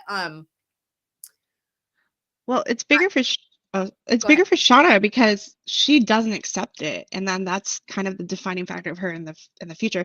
But like the process of elimination with the soul and with going through stuff and being in this dark night of the soul or your shadow work or whatever it is, it's like you have to be in a situation where there's no way out, which is also part of the song "No Way, No Return," no way out or conflict, where there's no solution. There's just isn't, and it's like the classical beginning of how many people say is how the classical beginning of individuation, self-individualization. So that's going on with her. She has nothing on. She's going to start to now define herself as the mother, but she also gets stuck in that archetype. So Yeah. it's gonna be a hell wind. I can't wait It, till like I don't know. I feel like you should wait on that video till the end of the season. So because it's gonna be so long. It's gonna be a 3-hour video. yeah, because I feel like I can really go into a lot with it, because it's just, her natural instinct. And she's also going to be going through this huge hormone shed, which you go through regardless of if your baby comes out, healthy and sound or not. You shed all of those hormones, the blood, the everything that your body's been holding on to for those 9 months. You build an entire organ. Your placenta is an entire organ that your body builds for your baby. It's not just there all the time. It's for your baby, and then you give birth, and that you give birth to an organ and a child. And so, all of this is like, she's going to be going through so much. She doesn't have professional care. She doesn't have like psychiatric care. She doesn't have medical care. She doesn't have anything except for her girls, her sisters. And even Coach Ben, was not that helpful at all in this situation. He was essentially like, I can't do this, And so she has just experienced so much loss that, like, when she lost Jackie, she could sort of mask that behind, the excitement about the baby, but now she has neither. And so I really feel like she is just going to go so dark and Yeah. so, violent, really. I mean, And again, going back to like the idea with Javi and him sort of keeping the secret or whatever, Javi and Shauna were pretty well bonded back in season 1. And Shauna was also the one, when during Doomcoming, Shauna was the one that said run, and told him to get away, not to, partake in whatever they were going through. So I'm wondering if that bond, now that she's gone through something so terrible, maybe Javi will be like more inclined to rekindle a friendship. What if he tells her, something? And, we have that scene in the trailers of the girls still where they're violent, they're going to fight, they're running into battle or what have you. They all have their weapons and whatnot. So I don't know what that's leading up to or who they're fighting, but the only clue that we kind of have would be maybe whoever Javi was, hunkered down with. and Missy says Shauna definitely is going to have postpartum depression. That's a huge, huge thing. And another huge thing, it's conveniently you said giving birth to an organ. Let me go back to my Freud or my young is yeah, my young motives. But actually, so another person in this whole concept of identifying yourself was Newman. I think his name was Newman. Shoot, I lost my notes. I just left it. But anyway, shoot, I just had it here. Andy, yes, they are good dragons. They are peaceful and good. They're guardian So dragons. I think it was Newman something, but he talks about comparing the archetypes to the organs, that they're all there and they all work. You just don't know how they work. So I just wanted to throw that out there. Oh, that's kind of like Chinese medicine also. Yeah, exactly. And a lot of it is based on that too with the Hermeticism. Interesting. Yeah, there's so much. I love Hmm. it. We're gonna definitely have some So big let's also projects. talk in this darkness though. Let's go on to the, so I we know we've talked about Nat a lot already, but let's just go to Nat and then we'll go to Ty. Um, Okay. so Nat, let's talk about her. We've talked about her being the symbolism to of Sharon or Hermes or uh, the realm to the underworld, right? Mm-hmm. Um, this is a good thing for her because she is now in this point where adult Nat is coming to the realization and maybe hopefully moving to the sun world in her journey, because she, instead of, part of the thing about the soul and the dark night is you realize that you've been self projecting. You've been blaming other people instead of your own problems. And a lot of times when you do that, you put all the blame on, or you become a hypocrite. And really, what you're mad and so passionate and angry about is because you have those inner things that you don't want to accept. Mm-hmm. And when we see this now, she can't shoot her gun. She's going crazy. Like she's losing all this stuff that she thought was her defining character. And I do think she has some shamanistic things going on. I think she has another level that she can reach to eventually. But right now, she's there. And part of her, I think her super ego is Lisa. And Lisa comes in, and I love it because she comes in on the gun scene and also the fish scene. But Mm-hmm. let's talk about the gun scene first.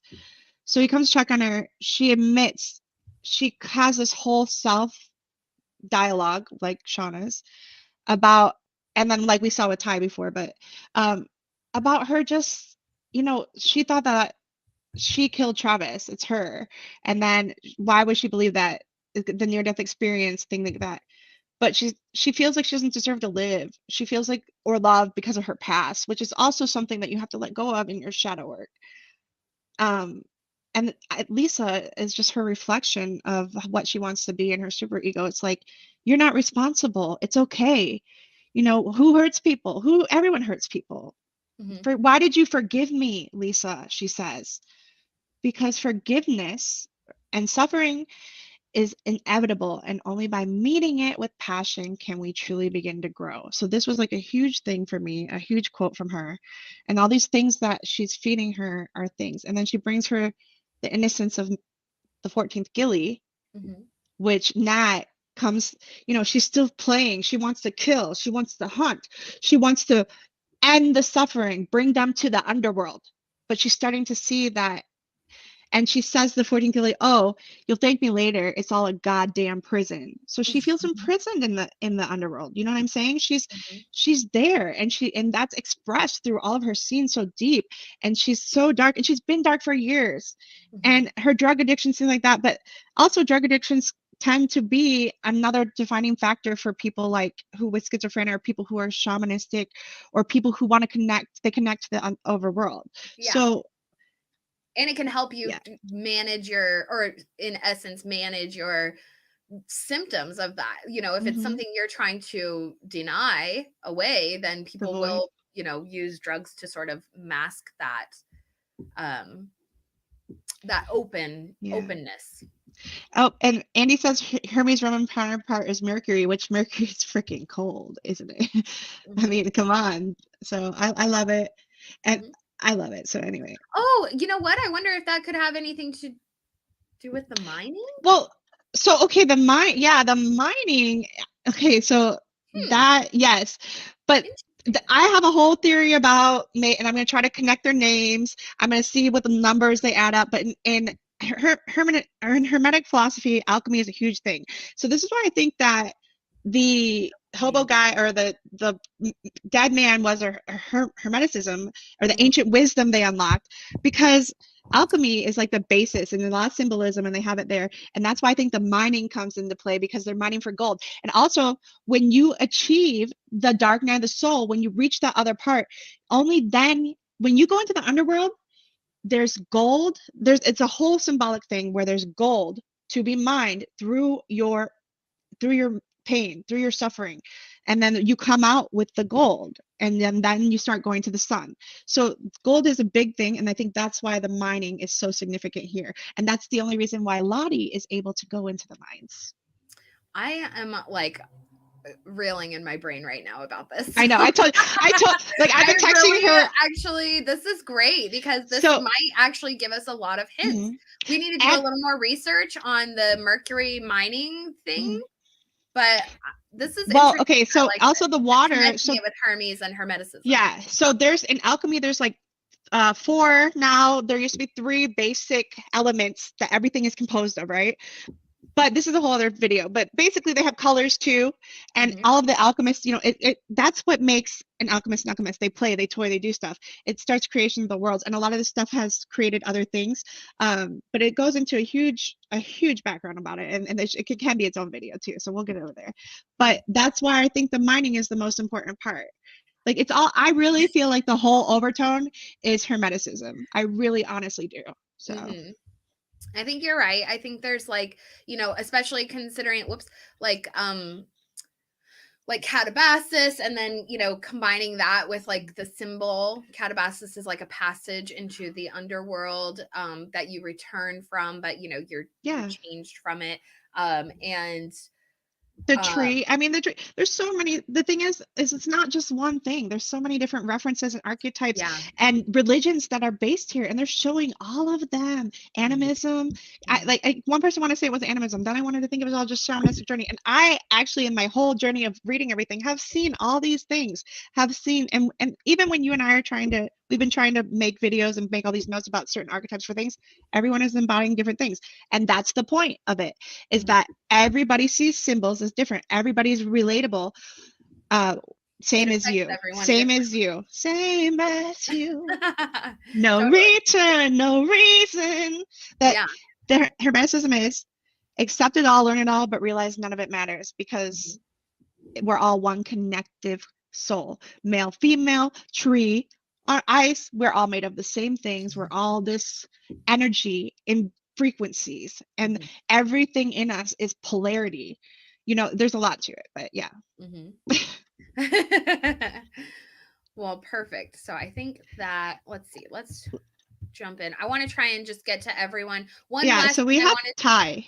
That's it. Yeah. One last thing I wanted to throw in here. I really think that in this moment with Nat and Shauna, like them hugging, I feel like Nat is whispering something to Shauna here. Like, I feel like she's whispering something, telling her a secret, telling her all this is bullshit, or, you know, something about Lottie or something, yada, yada. That's just what that reminded me of. Okay, we're going to get through. Oh, wait, hold on. Okay, so that scene where they're connecting, Nat and Shauna are on the dark end of the element.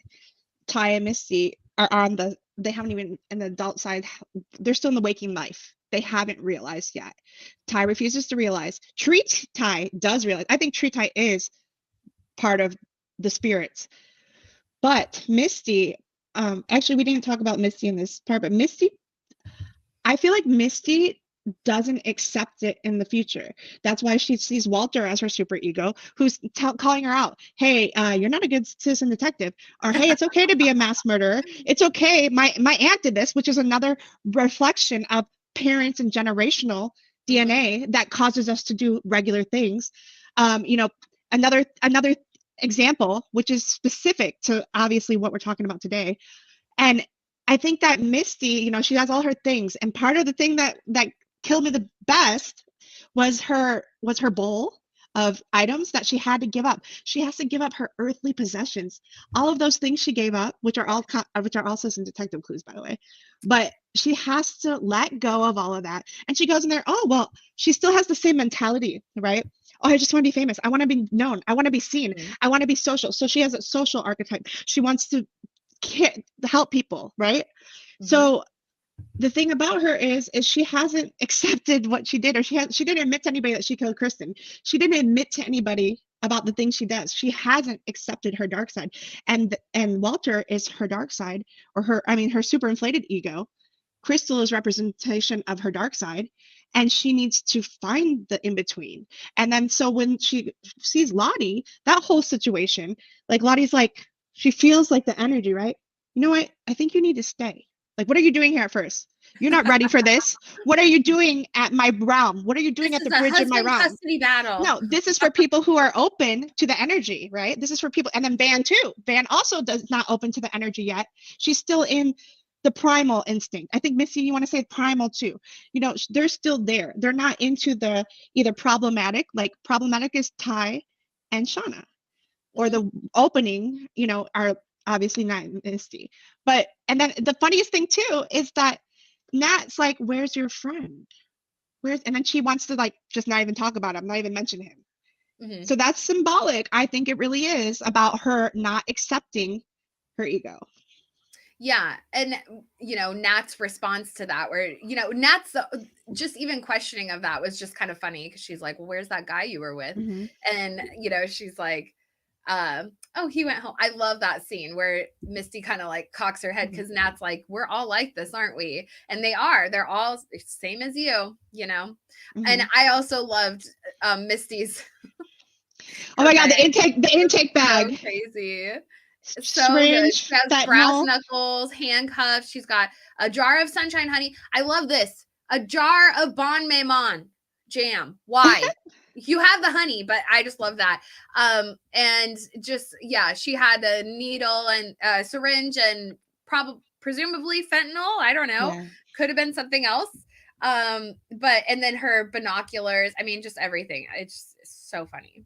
So the thing also about her though is that she's like, so do you want to talk about jam? When she's jamming, when she's seeing this girl crying out saying, oh, they left her. Well, I never had a breakup, but you did. And and that's kind of reflecting after she has a scene where she's missing Crystal and getting all these things. Mm-hmm. But at that moment when Lottie guides her, but it was only a moment, which is another symbolism of her being a Shauna. It was momentarily. She didn't affect it all the way. It was only, and then Missy goes on about taking that archetype of helping people. She goes on about that stuff. But as an adult, she's like, she says in that drum beat scene, she's been, you know, I'm just walking through the emotions till I get to talk to my friend. I'm just going through the motions. Mm-hmm. And it was like, think about it. And then he asked her about Walter. He's like, what about Walter? Which is also symbolic. Like, what about your this? So Yeah. she's finally starting to maybe be open, but she's not. She's just walking through it, which is, you know, she's getting over it. She still thinks like 96, you're a freak. There's something wrong with her. It's all her fault, you know. Chris, like, it's her fault. She's still stuck in that trauma, and it's gonna be like, I don't know. It's funny, but like, I also have to say though, when she calls Ty, yeah, they're all like, you can tell that she's super not into wanting to heal, even though she's there faking it, right? Mm-hmm. She's an actress. That's her thing that she held on to now with Crystal. She's an actress, right? She cannibalized Crystal's acting for her life. Exactly. So then it's just so funny to me, but like, she calls Ty and says, oh, they're granola punctures, but it's good food. Yeah, let's look. But it's just all, even still though she's left her possession, she hasn't left her ideologies as the earth thing. And it's funny to me also that they talk about the horse meat. The guy's like, I have a subscription horse meat. Oh my God. Yeah, no, it should be interesting to see what it's going to take for Misty to shift her mindset, because you're right. Because even when at the end of the episode, like when Van and Ty and Shauna all show up, she's still sort of in this like, she's not in an acceptance state. Like when she's speaking to Nat and Nat's like, you know, we're all like this. That's not profoundly affecting Misty. You know, that's not forcing her to look deeper. So there's going to be something that's going to bring that out of her. I think we're going to see it next episode, especially because, you know, we saw in that teaser that, that Shauna punches her in the face. And so I feel like we're going to really see some of those deep woundings. And also there's a clip of Misty when she's in a what do you call those sensory oh yeah, the water tanks. Yeah. So I'm so excited about that. Gonna really, yeah, some things are gonna come up for her in there. I think that's gonna happen next episode. I think and I think it's gonna be with Nat too, because obviously water symbolism, but Mhm. the waking waters of the life, the way, like, come on, it's gonna be great. And yeah, definitely. And also that's a maternal, thing. And I think she has some healing to do as far as like everything that happened with the delivery of the baby. So that might like awaken some like maternal instincts in her or something like that. Well, honestly, she has to come. I think she has to come to the realization that it's all her fault. She broke the box. Like, all the people that died after that were because of that. Ultimately, she's True. gonna. I think. I do want to think Nat's gonna have the most transformative. I don't think Misty's gonna be able to reach that like existential level like a shaman. Like, I do think Lottie and Nat will, but Misty is like the everyday man. She's Well, and actually essentially she's depending on science and information the most. Everything she does, citizen detectiving, everything is like information, information, information. But will Mhm. she see? Will she actually see? She might be an Well, alchemist type, I don't know, but that's a good point. And also, considering like her relationship with Walter and like our suspicions about Walter being, sort of a Megas or a Miss Havisham of the, story where they may be pulling some strings and that kind of thing. And why he was interested in Misty to begin with was because, her nature essentially, like he's like, mhm. well, maybe you're the serial killer because she has that sort of Yeah. disconnected nature And the about pulling the strings though too. Misty does it. What are you talking? She literally pulled the strings from Nat's car. Like, she manipulates the situations all the time, and she's always kind of the overseer her. Hmm. of that of the subject. Like, she's put them all in the room. She made sure she puts herself in the right position. She is like Walter, but not financially. But like, maybe that's But her she her may, super ego wants to yeah, be financially. exactly. So She may not be willing to let go of that ego aspect because she's sort of empowered now. And so, she's not the type to sort of break down emotionally. Okay, but let's talk about Ty really quick because in this scene when yay. they are on the phone, I am wondering right here if Ty goes into her, her other, if it's the other one, when in this phone call, because, the phone call starts out normal and she's like, I don't have time for this, Misty, tra la la.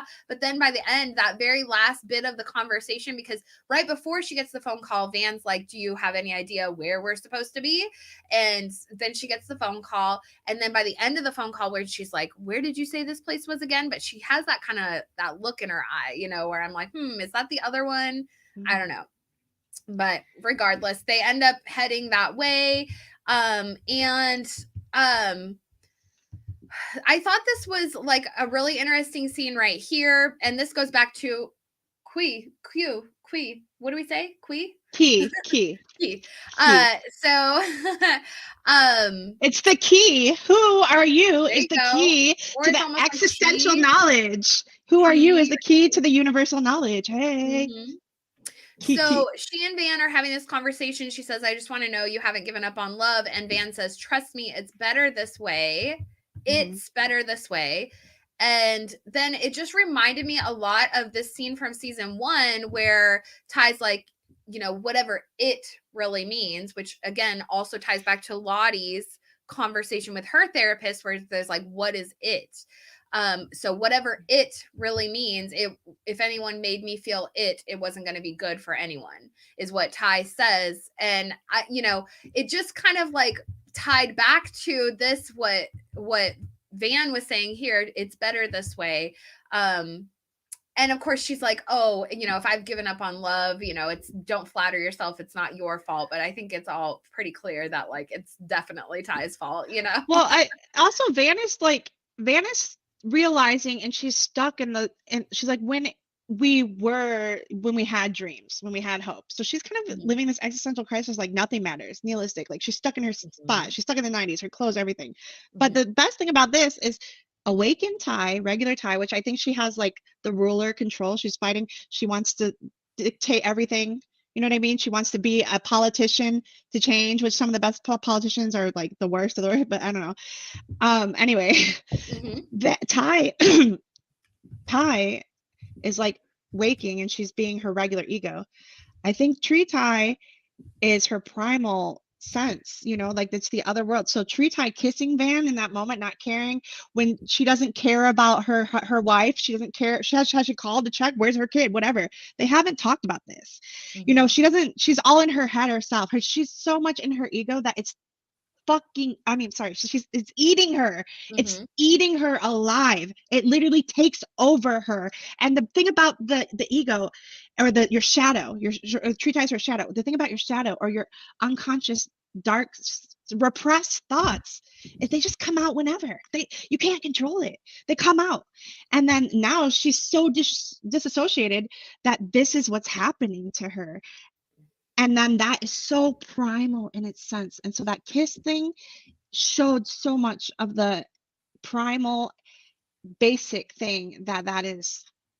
Yeah, I think, I think Van operates like from her ego as a protective method, but She's a depending on, caregiver, and literally caregiver, you yeah, know. and whatever and then I think, like, we don't know exactly what happened between Van and Ty. Obviously, there's a lot of speculation. My biggest speculation is Ty, my idea is that Ty dumped her because Ty wanted to become a yes, exactly, Andy, Frere Jacques. But I think his name is Jacques. Or we're going with that.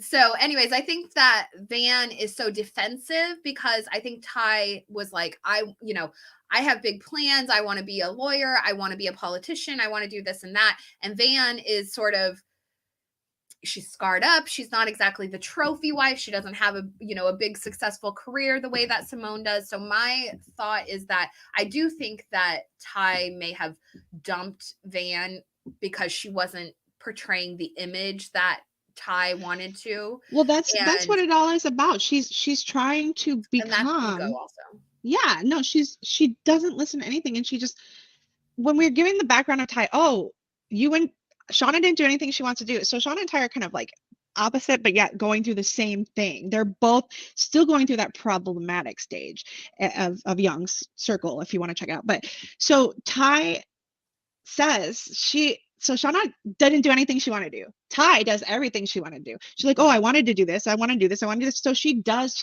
follows the rules, Mm-hmm. which is different than Lottie, because Lottie was religiously following the rules, where Ty is just like doing everything that man wants to do. Man, Mm-hmm. 100% thinking of only what's happening in the now or whatever is going. Even it shows with Van. She's not even checking out. She's just in the now, which is good, but she's willfully blind. You know, Mm-hmm. she willfully blinding, causing her shadow to take over. Mm-hmm. So she chooses to ignore all of it. She even being in the forest, when she's like, oh, let's go, I'm not going to stay here, I can't sit still. She wants the hero, she wants to be the hero of her story, and she's completely ignoring everything else about her, and Mm-hmm. now she's being eaten alive, literally. Yeah, I think that Van's gonna, or them being there, like if we are looking at this as sort of like an ego check, like Van's going to be that person for her. But at the same, on the same note, like Ty is, yeah, she's so wrapped up in whatever she's doing. She hasn't checked on Sammy. She hasn't checked on her wife. She says, oh, this might be the hospital when her phone's ringing. But like, it's not like she's going out of her way to, pursue this. Whereas normal people, if they were married and their spouse was in the hospital, they'd be calling, and they wouldn't be going to another state to try and, rekindle things with their Yeah. ex, right? And her Like, and her other is completely taking over, and just now her other's controlling the narrative. It's not Ty anymore. Ty doesn't even care about, like, she's not even caring about her regular life. Same as mhm, Shauna. mhm, Her shadow, or Andy again is asking, so it's her shadow and Ty doesn't have other alters. Well, that's the idea. That is the idea. It could be both. And that's what I think the whole overall theme of it is. And that's when I was talking earlier about same as Lottie. So the difference between Lottie and Ty with the medical thing and the scientific realm of coming to the communal consciousness is that they're basing their things on, Lottie's more denying the medical stuff, whereas Ty is completely. And I think that she's denying her other, but it could be both. I mean, it probably is both. And I think that maybe that could be another significant thing, like how Jung studied the schizophrenics. Probably having multiple personalities is another thing. Probably it's spirit possession, I could say. And I think it is spirit possession in this situation, because we only see Tree Tie like in the darkest, maybe, or like And also in Shauna's baby birth, she's there. She's Yeah. like, and she's not talking, and I'm pretty sure that is true tie. So I think it's all of the above. Luna came back. Yes, we are still going. We We do need to wrap are. it up here shortly, but the last episode seemed to indicate that Van is very ill. Do you think she could fall under Lottie's influence again? I do, and I think that's why she had that moment of like, just surreal, like when she saw Lottie, when they, because going back to like Ty's ego, she says, oh, Van's just here to drop me off. Like Misty's like, oh my god, are you guys back together? And she's like, no, Van's just dropping me off. And like but Van sees Lottie and she realizes that spiritual connection is there. And so this idea, the idea that Van might be sick and she's not saying so is, or sort of keeping that secret to herself, and not sharing it with Ty, is really interesting. I don't know how I feel about it. Like, I don't know if I think that she is actually sick or if she's, using drugs or using the painkillers that her mother had left, or, whatever. And I even, I've seen people on Twitter talking about those lollipops are like fentanyl lollipops and yada, yada. And I'm like, no. That is very over the top. And if she was at the point where she's sucking on fentanyl lollipops, then she would be pretty advanced in whatever illness that she has. She probably wouldn't be driving around people, because if you're on fentanyl, you shouldn't be driving. And also you're going to be pretty like under the influence if you are eating fentanyl lollipops. So I think it's more likely that she might be like abusing medications. I think that the candy might actually be part of that. Like maybe if she's using something, it might be to distract, from talking a mile a minute, or, chewing on your lips or what have you, whatever kind of stuff you kind of do when you're high. So, but also they could just be, some CBD lollipops and, a THC lollipop, which I'm like more inclined to believe. And that can also offer pain relief and you can function. And I mean, you can drive, although you're probably not supposed to, but you can. So, well, it's okay. So Anunnaki Crown says Van's been near death at least 3 times now. So that is also interesting too, because we talked earlier about her not really having the death dream yet. So this is going to be fun to see where her character evolves, especially now that we just got her. So we can't expect too much yet. Maybe she does have some shamanistic qualities, or maybe she does, because she has been around. But I think that she did, though, she would have noticed it right away, like Nat and Lottie. Yeah. Because it's very rare to have that.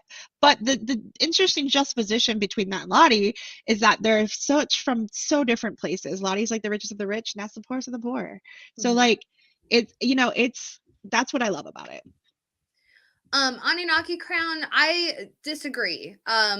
If they're in chronic pain to the point where they're having to take fentanyl regularly, like their body is in a debilitated state, because you're either affected by your illness, which you're going to look like physically, or, the medication is going to manage that pain and it's still going to make you sort of a zombie. And I speak on that from experience because my dad passed away from cancer.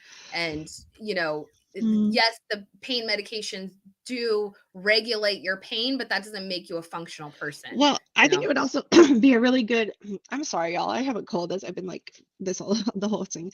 But I also think that the differentiation between her being a caregiver for her mom, that inheriting the same disease as her mom, what if that happens? And also then her going from caregiver to the one who really needs the healing, and then defying science by all of this stuff. Because like there's some irony to that, in like a poetic irony to that. So, and the fact that she's unwilling to tell Ty, and Ty is the one person who, when Ty is in need of help, it's go to her, go to Van, because Van's her caretaker, but Van's the vanguard, right? But Van, can't flip the script and do that for Ty, which is she can't. No, and then she's gonna lose her identity as being a caregiver, and she'd been like her mom, and same with Ty, because Ty's so lost and she's lost too now. So you can't, like RuPaul says, Mama, how are you going to love someone until you love yourself? You can't take care of anybody until you take care of yourself. Same with putting on the oxygen mask in the plane. But it's all this individual soul purpose. And the thing is, like, I'll get real for a minute. Like, I am beating cancer right now. I have a tumor that was diagnosed years ago. I was in the dark. It changed my whole life. It made me search out all these God, all these things. I've been living the dark night of my soul, and I'm finally starting to awaken. And since I did pills, I did chemo, nothing helped. Nothing. I've been stopping, and I've been working on my inner self, and I've been doing mind spiritual healing in so many ways through my darkness, and my tumor has shrank 1/3 or it's 2/3. It's down to 1/3 of its size now, and mind you, my tumor is 1 in a million, so what the hell. But I'm telling you that if you have intention, if you have, like, the law of attraction, if you have all this stuff that you believe, if you take on that energy, your body has healing DNA in it. Like, there's so much that you can do. Like, everything that chemists make in the pills, you have in you. We are all made of the same things. So it's like, this is what this show's about. And it's so exciting. And I love it because I can really relate to every character, honestly. And thank you. Thank you, Showtime. Thank you, Showtime. Yeah, I love it. So yeah, I think, okay, so how do you read, Luna asks, how do you read Lottie's expression at the end of the episode when she sees everyone? And fear of the unknown. well, that's her facing her demons right there, because she, like we talked about earlier in the stream, she may have been sort of brainwashed or electroshock therapy to the point where thank you, Anunnaki Crown. She may not believe those things. It seems like she doesn't believe those things that have happened. She may not believe the plane crash happened. She may not believe, the power of that plane. I mean, that's sort of what her electroshock therapy and all of that therapy that her parents forced her to go through was to eliminate or to suppress, was all of that stuff. So now she's operating on a functional level, believing that all of that trauma was actually mental illness that was suppressed and was cured, but then when all the girls show back up, she's starting to say, and she says this to her therapist, she's like, well, now I'm starting to think that I never was sick to begin with, that all of these things actually happened, and that they are all showing up to show me that. And this was just when Misty, Nat, and Travis had shown up, right? So now when she turns around and she sees Shauna, Ty, and Van there, it's confirmed, it's set in stone. And she's like, oh my God. So probably my take is her expression is absolute, like, confirmation. It's confirmation. Okay, this is it. This is real. It really happened. All of those things are probably coming back to her. And not to mention, like, I again, I'm not, I don't know what sort of physiologically happens to a person when they go through electroshock therapy. Is it shocking out those memories where you're forgetting portions of it or something like that? But it's supposed to stop, like, is the truth of those memories, are they coming back to her? Is she even capable of remembering everything that happened out there? It's supposed to, like, trying to change the neurological vibe of your brain, right? And it's supposed to numb because your neurons are fast. And if she is a shaman, like, shamans have the ability to heal unexpectedly from things that are unexplained, or they can't. She does. And the other thing about it is that shamans they have a lot of it comes from, like, healing, or they grow from these illnesses, or they have illnesses that doctors can't explain, or they can't get rid of, or they can't, no matter what they're given, they can't do it until they do the soul work on themselves. And I think that the reactions, the crossed arms from Shauna, from Miss T in the chat, the Van's face, it's all of them being afraid of the unknown, fearing themselves, fearing them dark. And that's what it's about. That's what this who is. Who am I? What am I doing? They're in that stage, and we're about to see that stage unravel. It's going to be so much, like, it's going to be so much energy, so many vibrations. And the best thing about it is that now that they're all united, we're going to start seeing the collective energy again, the collective consciousness, because the original collective, the original collective was them as a team, right? That was their image. That was the social collective that they have. Now they're going to be a whole nother level and enlightening each other, which is what we should do as a human being. So I'm like so eager to see what they're going to do with the show. I'm loving it. And yeah, I think we're going to end it. Yeah. Yeah, we got to wrap it up, but I wanted to show you guys one thing that I caught. So, you know, Van and Ty, when they're headed that way, she's saying, you know, she drops a couple of Jonestown's references where she's kind of jokingly saying, and then when they pull up, she goes, watch out for the black and white tennis shoes, which is actually a reference to, you know, at Jonestown, that's where they drank the Kool-Aid, quote unquote, which is kind of funny for Lottie's compound. The food's so great here. I'm drinking the Kool-Aid, but you know, but she says, they get out of the car and she says, keep an eye out for the black and white tennis shoes, which is a reference to, because at Jonestown, they all wore purple, I believe. They drank the Kool-Aid, the mass suicide, but they all also wore black and white Nikes. And I just thought that was so funny because, you know, let's think about Shauna defending her van. What was left in there? We talked about it. Her purse was left in there, but also her new cross trainers. Now, one thing that I just thought was so funny is Shauna, wait, the Hermes references too. What color shoes does she wear? She is wearing black and white tennis shoes. And I just thought that was so funny because she does it again in season 2. When she's making the sandwich on the cinnamon bread, you can't really see it in this scene, but there was another photo that was posted from that episode, and she's wearing black and white tennis shoes in that as well. And even like Ty is wearing black and white shoes here in this scene also. So I just thought the whole thing was funny because Adam, in this scene right here where Adam, you know, they're disposing of Adam's body, Adam has been killed. Adam, the first man, also the first man who's killed, you know, at the 25-year anniversary when all of this kind of stuff starts. So I feel like his death was almost a catalyst for a lot of things, but I just love that. I just caught that Shauna was wearing black and white shoes there and that she does all the time. And so, you know, I think it's like indicative of them, you know, being Kool-Aid drinkers. So yeah. Okay. So I have to shout out Ann Hoff in the chat. I think they need to get Lottie, the shaman, back to the wilderness to vanquish the spirit Wendigo. So I love that. I love that you got my head rolling. I think that Lottie's back in the black magic state of those spirits. But I really do think that Lottie is going to end up being Pit Girl. And it would be interesting if they all like embrace their primal attitude, embrace their dark, or embrace everything. And at the end of Lottie's journey, when Nat takes over, which is what I'm hoping, Lottie's like, okay, I'm already beyond my point of extension. I'm already beyond my point of knowledge. I've done the underworld. I've done the sun. I've gone in the heavens, and I've helped heal all of you. Now let me free. Mm-hmm. That would be cool. That would be really cool.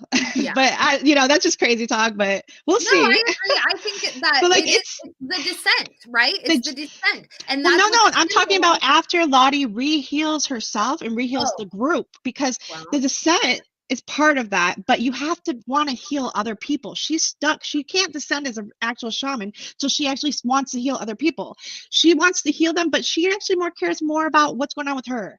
She's not truly involved in them yet. Well, I think Lottie, part of her thing is she fears like, and I don't know if her like visions of the Antler Queen and like her, you know, is this enough when she gives the blood offering? Like, is this, you know, we don't exactly have all the details of what happened in the wilderness, but part of me believes that like Lottie may have been the next person on the docket to be like the sacrifice. And that might be like her Antler Queen, you know, connection. Right.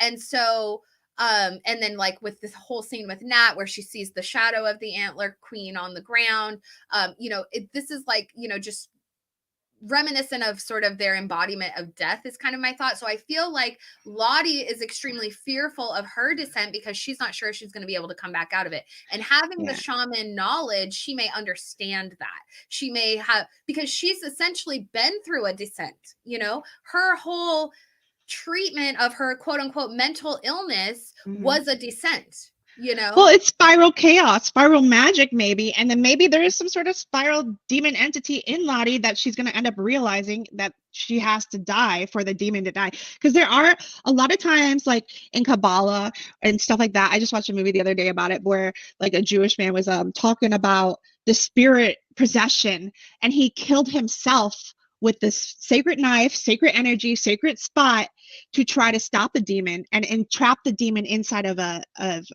necklace, right? So if you talk about, is it demons or is it that kind of magic stuff?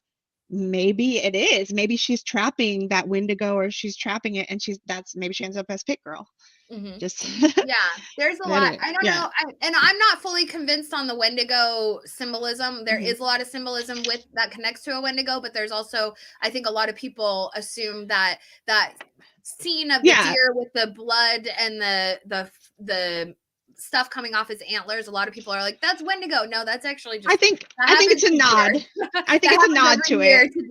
But I believe that the Huachuca is more connected to like the energy that they're, but also I don't even know if either one of those are accurate, because it just seems too freaking no. Well, that's the thing. That's why I'm telling you, it's hermeticism, because it's all of it all combined into one, and seeing the overall thought and ideology. And yes, Luna, it's descend to ascend, wake to, you die to live. Are you dying to live, or are you living to die? One of my favorite songs, Edgar Winter.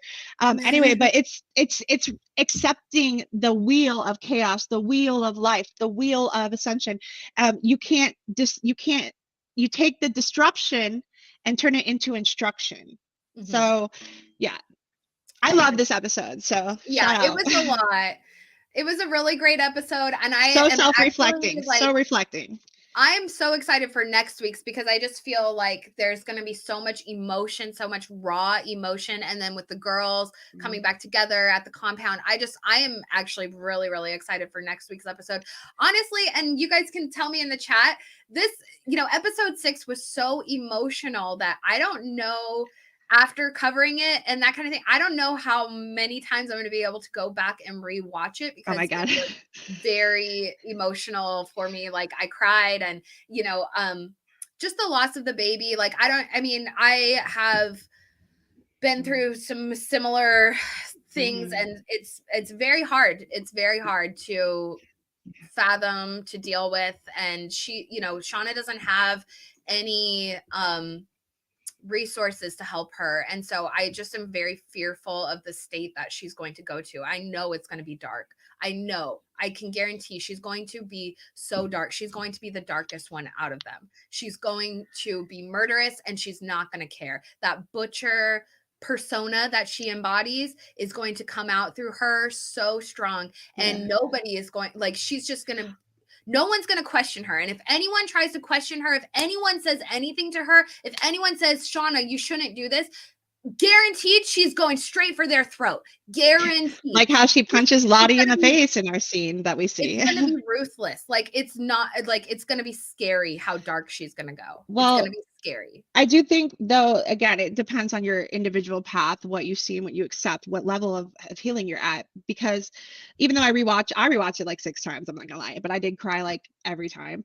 But I got, one time I was confused the first time. The second time I rewatched it, I was like connecting the symbolism. Then I started studying. Then I found more symbolism and rewatched it again. And I was like enlightened by it in a sense. Because again, like Lisa says, you take the pain. Our pain is our most key part of suffering. And I think that's what it's about.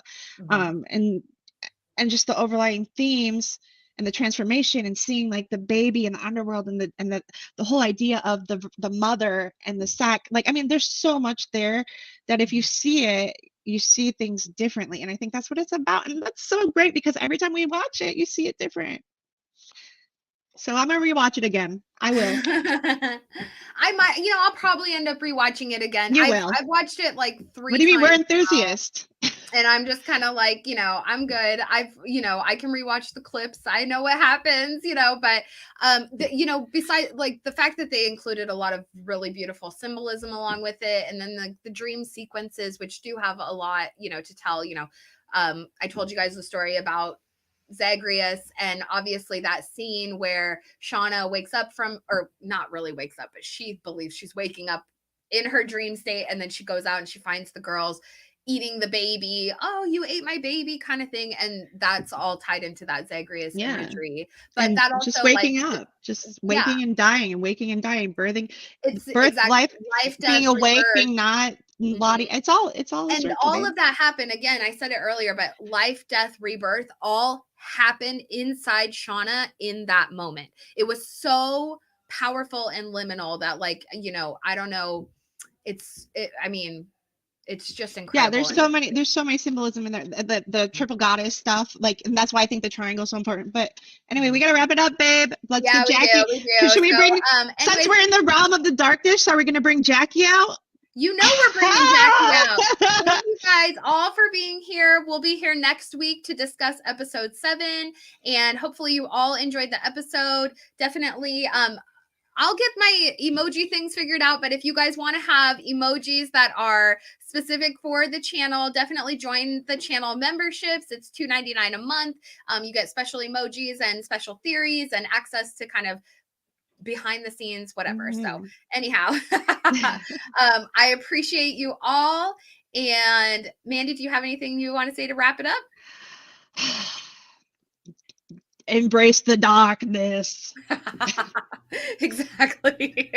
As above, so below, right? Yes, as above, so below. All right. Thank you guys so much. We'll see you next week. We appreciate you. Bye. Jackie out. Jackie out.